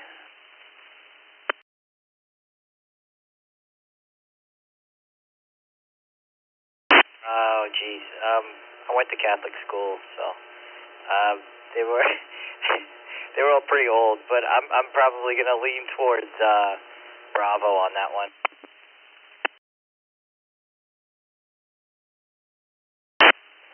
Well, Christian, I went to a Catholic school too, and they were pretty old then, although we did have one young nun, Sister Mary Arthur, but she was kicked out of the convent for drinking, so maybe it didn't work with young people. But I have nothing against her, good teacher. It's 80, believe it or not. The average of a Catholic nun these days is 80. it's because very few women under age 40 are studying to be nuns. So, yeah, we got old and they got even older. Thank you, Christian. Chuck in Tallahassee, Florida, AI4KA, welcome back. And what's the last thing you watched that made you laugh out loud? Good evening, Alex. Good evening to the net. Honestly, I was hoping to say I was watching someone in a desperate bind snorting coins for a fix, but that didn't happen. So I'm going to go with the last time I laughed out loud, the Three Stooges short that I saw on social media here earlier today. I don't know how they do it this day and age, but their antics still crack me up.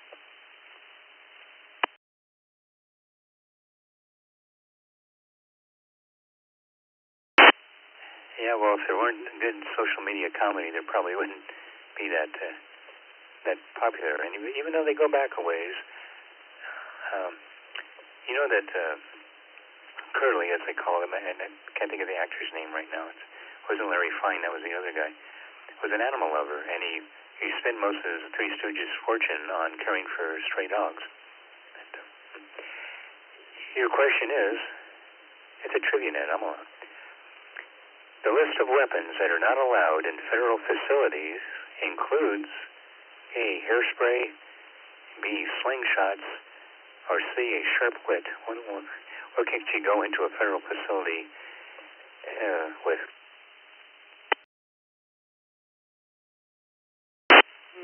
Well, to answer your first part, Curly was played by Jerome Horowitz, and his professional name was Jerome Howard, and Curly was just an irony of he had to shave his head for the role after Shem temporarily left, but that's how Curly joined the crew. I believe the answer is going to be B. I don't think that he would have approved slingshots in person. Although hairspray could be used if you're one of those MacGyver types. Thanks for running the net, AI4KA. Yeah, thanks. That's right. Howard, I forgot the name of the guy, but played Curly. You're correct. Yeah, it's a slingshot. And hairspray. When as kids, we would take matches and hopefully no children are listening, and spray the hairspray over the match and made a great flamethrower. And don't do that, kids. Yeah, it's you got slingshots. You can't bring. Which is really frustrating. You know, I have a concealed carry slingshot, and I can't go into a federal building with it. So, good Chuck. All right, that's the end of the list. Still taking more check-ins. We'll call sign phonetically twice, please. This is Kilo Romeo 9 Bravo. Kilo Romeo 9 Bravo.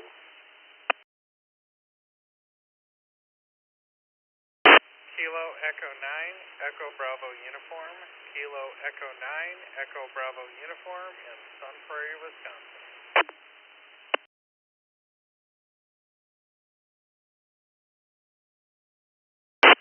Kilo Foxtrot 0, Tango X-Ray Foxtrot. Kilo Foxtrot 0, Tango X-Ray Foxtrot.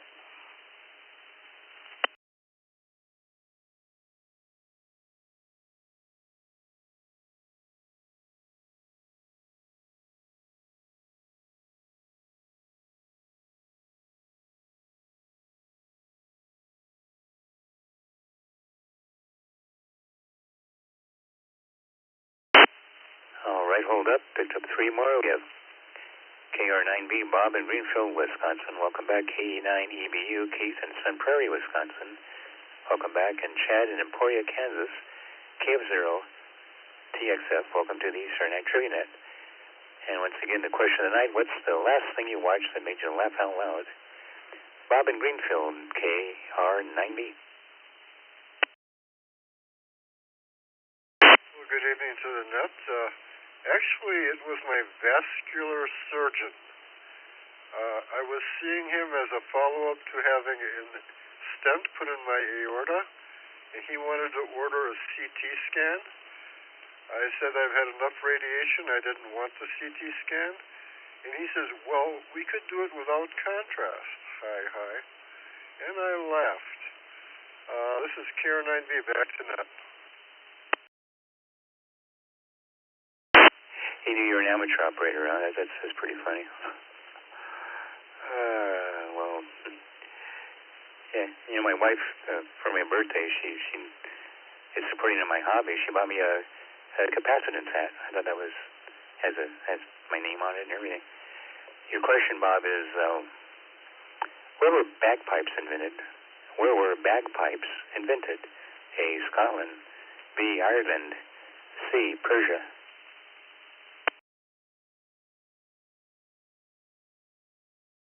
I would guess the obvious, Scotland. KR9B, back to great.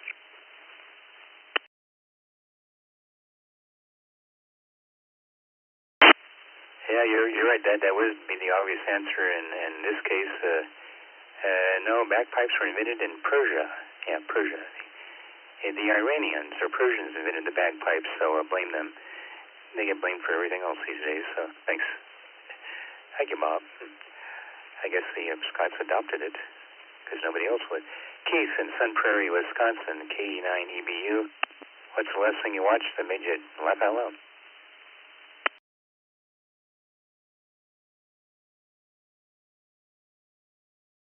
Let's see. I've been watching reruns of Nate's Court. I guess this come from the 80s and 90s, and it has me laughing all over again. I guess I'm ready for my question. Kilo Echo 9, Echo Bravo uniform.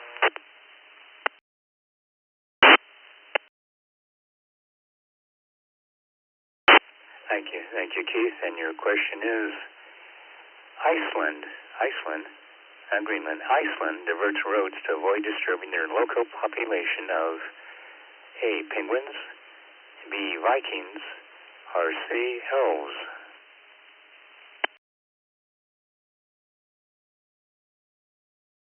Let's see. I'm going to guess Charlie, and let's see. This is Kilo Echo 9, Echo Bravo uniform. Back to you, back to the net. Nicely done, Keith. You know your Nordic tradition, and yes, in Iceland they divert roads to avoid disturbing their local population of elves. In true Nordic tradition, most Icelanders believe in nature spirits, and they won't put a road where they gather. And let me tell you, just because most people don't see them, doesn't mean they're not there. You can train yourself to see these interesting creatures. They tend to stay out of the cities because our emotions are kind of distasteful to them. You know, anyway. Enough of that. Thank you, Keith. You got it. Chad, Emporia, Kansas, KF0TXF. What's the last thing you watched that made you laugh out loud?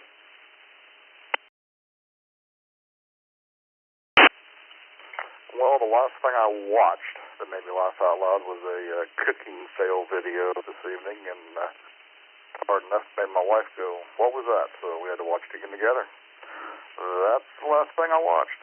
Made me laugh.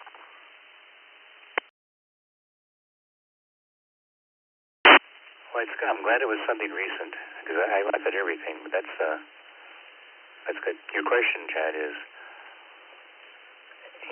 what type of musical instrument is the English horn? A horn, duh. B, an oboe, or C, a harp?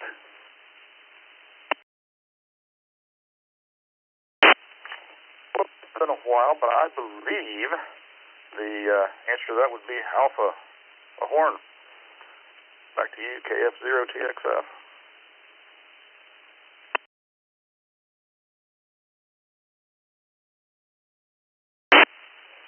You're thinking of the French version. A French horn is a horn, but an English horn, it's an oboe. Yeah, be an oboe. It's a fancy oboe, but it's an oboe nonetheless.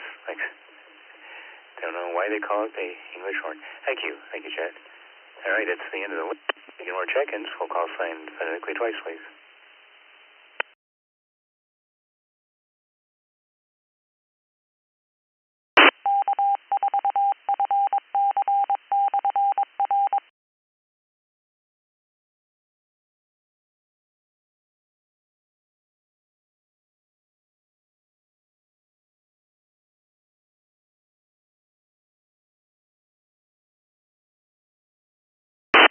A4XM.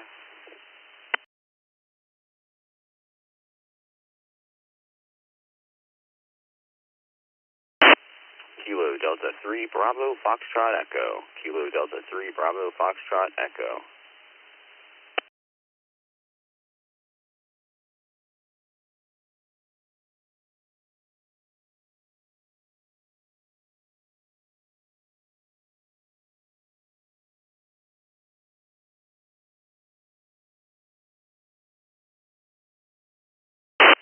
All right, we'll hold it up there. We have Micah in Florence, Alabama, 888-4 XM, and Elliot, Parkville, Maryland, KD3 BFE. Thanks, guys. You put us over 50. Appreciate that.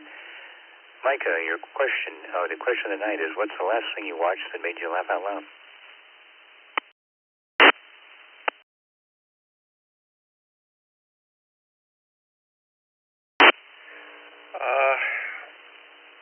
I don't really recall. I mean, kitten videos a lot of times. I watched a cat put her paw on a griddle. That was kind of, hilarious. But cat videos, I guess. I'm ready for my question. Cat lovers, calm down. Calm down. I'm sure you was joking. Your question, Micah, is in India's Kaziranga. Let me try that again. In India's Kaziranga Park, rangers are legally allowed to shoot A, rhinos, B, tigers, or C, people.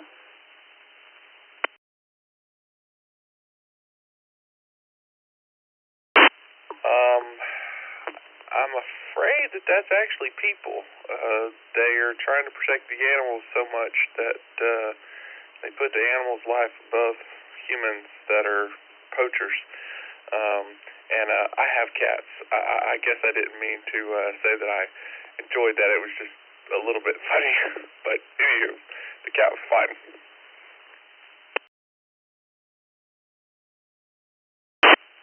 No problem, my guy. Just giving you a hard time. I make jokes about cats all the times, and I have a few. Your question, your answer is actually correct. Yeah, it's people. In India's Kaziranga Park, the rangers are allowed to shoot people. The park rangers are allowed to shoot poachers hunting rhinos in the park, which led them killing 20 people back in 2015. Rhino horn is reported to have aphrodisiac properties, and they sell for a lot of money on the black market. I can tell you, folks, it doesn't work. They don't work. Thanks, thank you, Michael. Elliot, Parkville, Maryland, KD3 BFE. What's the last thing you watched that made you laugh out loud?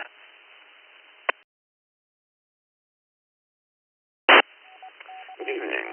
Hope everybody's doing well. KD3 BFE. I'd have to say it's kind of stupid, but I like to watch cartoons sometimes. My wife likes them on when we sleep. Courage the Cowardly Dog. That was on recently, and it's hilarious when he gets scared and screams his head off. He just lets out a funny scream. Or when Eustace puts on the mask and does his ooga booga booga thing. It's quite funny.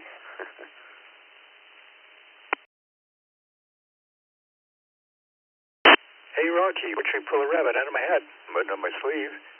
Oh, that's probably a little before your time, but that's okay.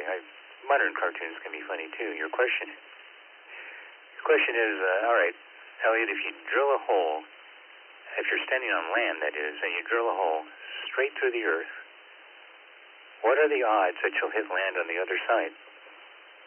A, 75%, B, 50%, or C, 15%?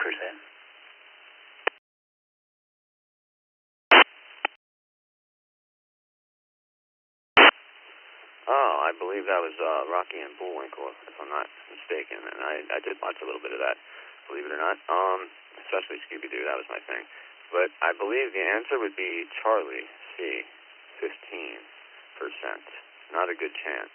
Sounds like a pretty low stakes thing there.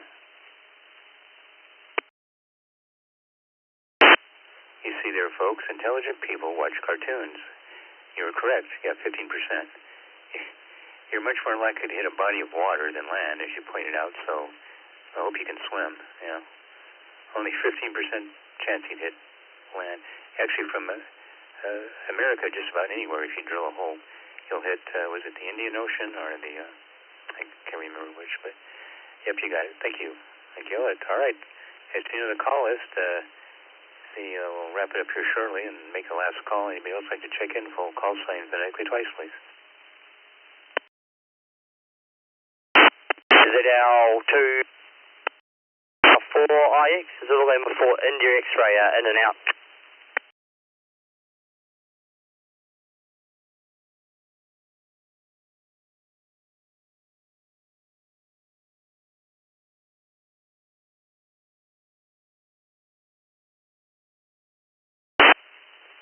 Kilo Juliet 5, Bravo Lima Victor. Kilo Juliet 5, Bravo Lima Victor.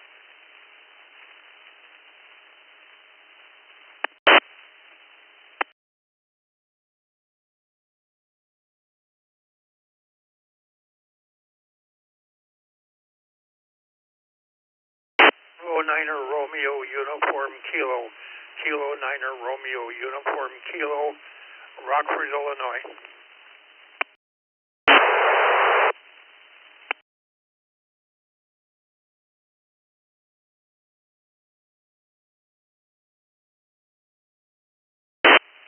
The station in Rockford, Illinois. What was your call sign again?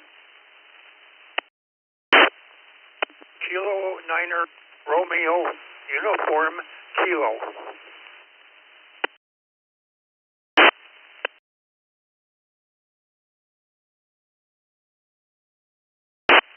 Thank you, Marvin. Got it that time. Anyone else like to check in? Full call sign phonetically twice, please. One more time. Okay. Kilo Niner Romeo Uniform Kilo, Marvin, Rockford.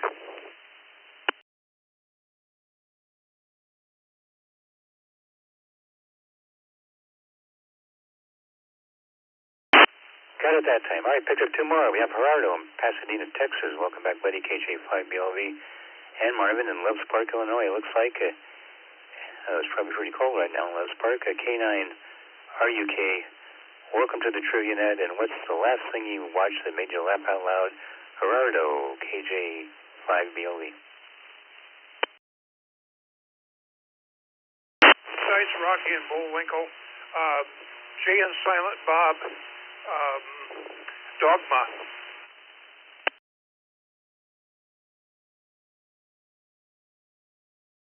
Okay, hold on, Gerardo.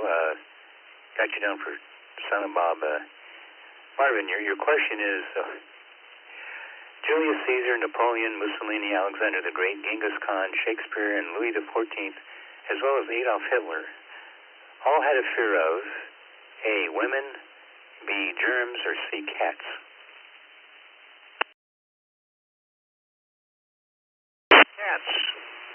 Cats would be it.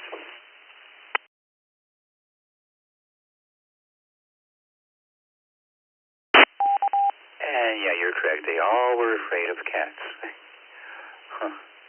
Some powerful leading men afraid of a cat. Thank you, Marvin. Of course, maybe they knew something we don't. Gerardo, Pasadena, Texas, KJ5BLV. The last thing you watched that made you laugh out loud?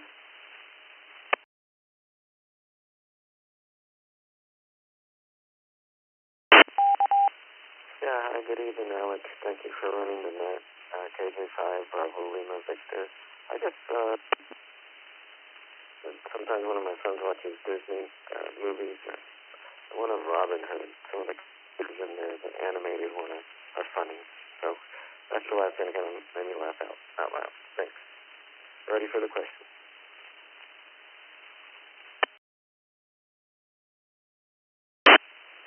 Animated Robin Hood, right?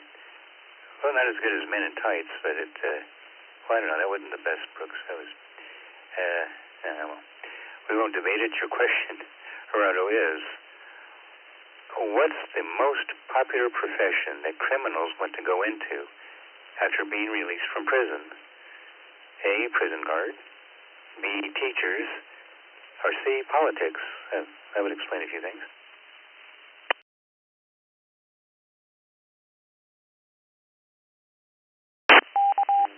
Oh boy, good question. I'm gonna guess politics. C as in Charlie. Back to the net. Thank you so much for running the net. And 73.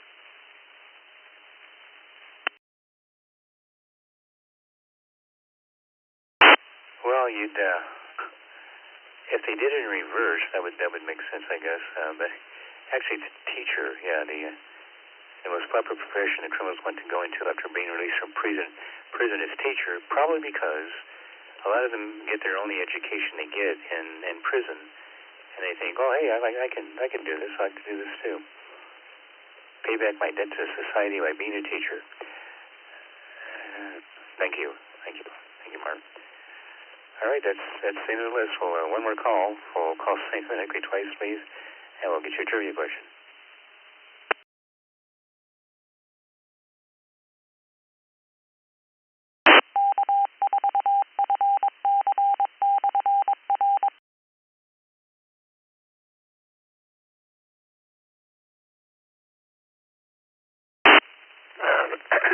KG5, EGD, Alvin, here in Houston, Texas.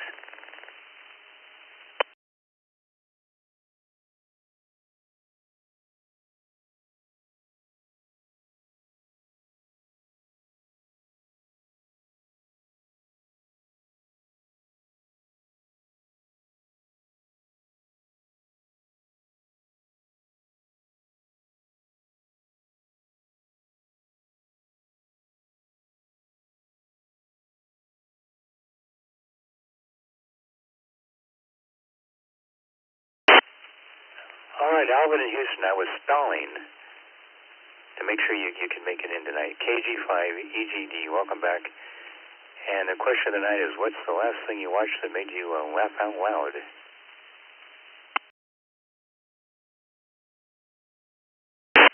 Can you say that again?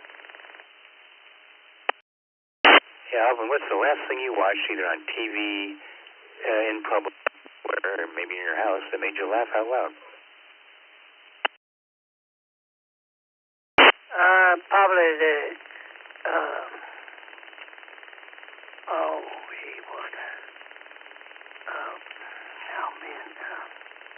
the Beverly Hillbillies, probably. That's probably the one right there, Beverly Hillbillies. Someone listened to a story about a man named Jed, a poor mountaineer, very kept his family fed. All right. Beverly Hillbillies it is. Thank you. That was a great show. And they're trying to make fun of rural people, and of course, us rural people saw it and laughed because we didn't care. Your question, Alvin, is power outages in the U.S. are caused mostly by A, stray cats looking for shelter, B, stray squirrels looking for food, or C, stray amateur operators using illegal amplifiers. What say you, Alvin?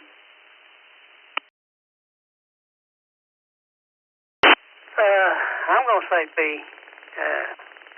I wanted to say C, but I'm going to say B.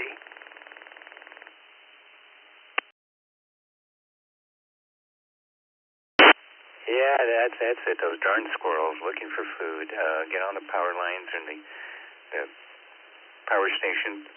Pardon me. And yep. Yeah.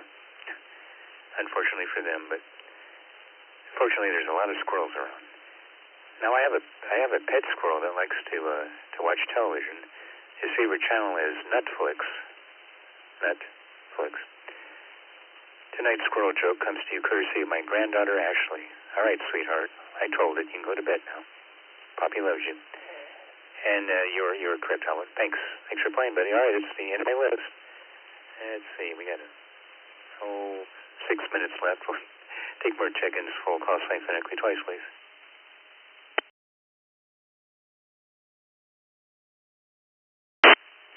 DW3WKJ. DW3WKJ.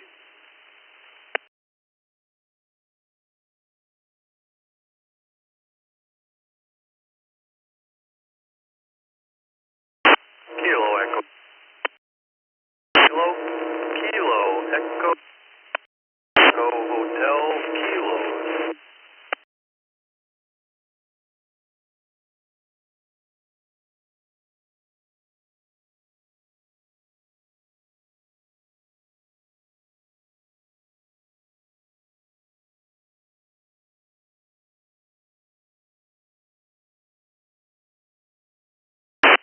Oh, we have some late nighters tonight.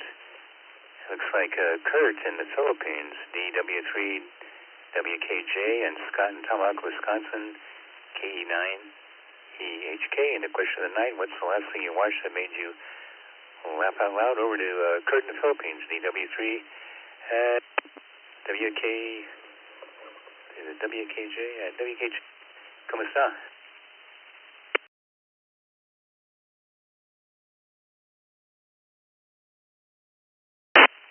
This is, yeah, you got it right, DW3WKJ, although maybe I should have given you my U.S. call sign, which is something else. Anyway, I won't worry about it. It's a weird little area. Last thing I watched on, I can't even think of the last thing I watched on actual television, but the last thing I watched on a television, actually YouTube, was I can't remember the name of it, but it was a skit about a therapist who could not tell a lie, which was pretty funny. Anyway, that's right. Back to net control.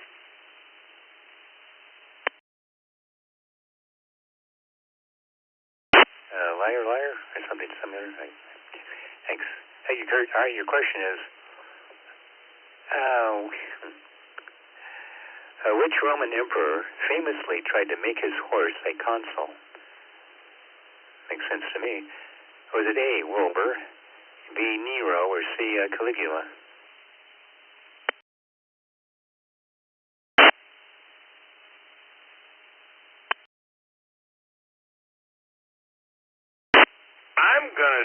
I was going to say Nero initially, but then you brought up Caligula, so I think I'll go with C, Caligula.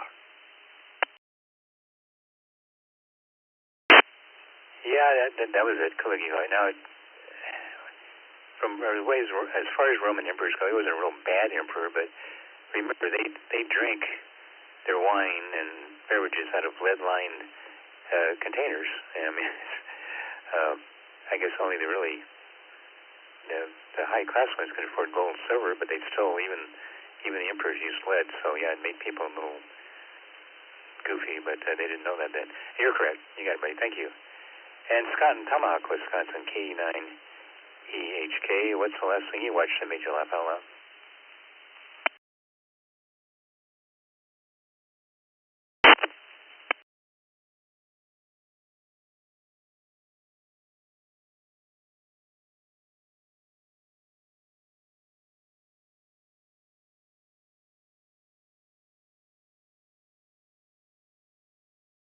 I think that was Scott, KE9 EHK.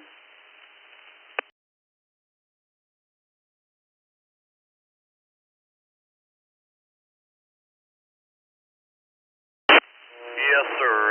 McHale's Navy.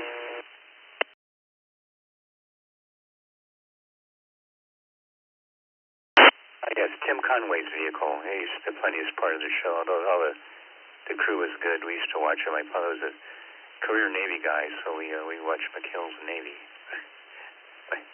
My mother asked him one time, "Did I really go on in the Navy when you're in the Navy?" And he just shook his head and said, "No, honey, it didn't."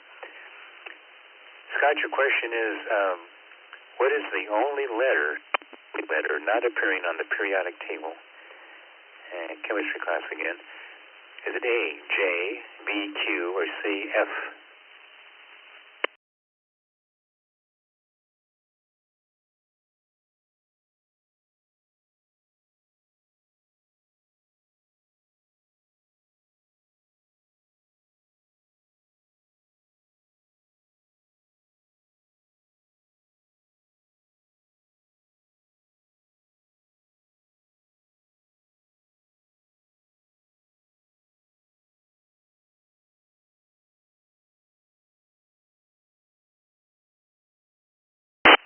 Scott and Tomahawk, did you get the question?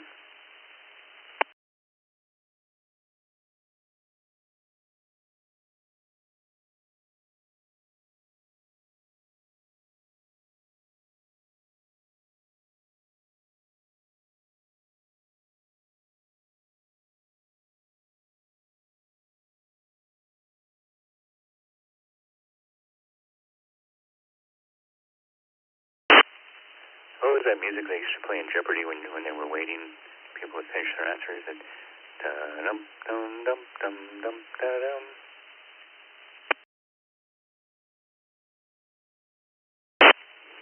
Scott is part of a network that dropped the net at midnight, so I don't think he's connected anymore. NT9A. But it's only 11. Yeah, I know. It's 11 in Arizona, but midnight over there. Okay, thanks. We'll give it a minute now. It's okay. Missed it by that much. Thank you. All right, well, it's 11. I better go ahead and call it a net. Let's see how we did tonight.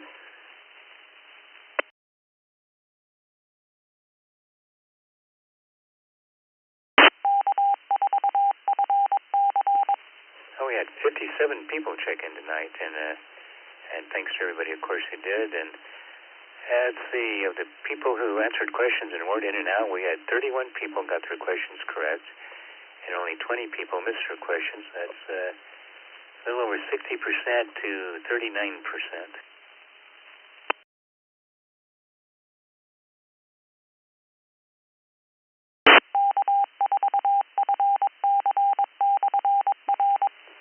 And as usual, my question of the night is all over the place, so we'll have to figure that out later. Just let everybody have a different answer, of course. So.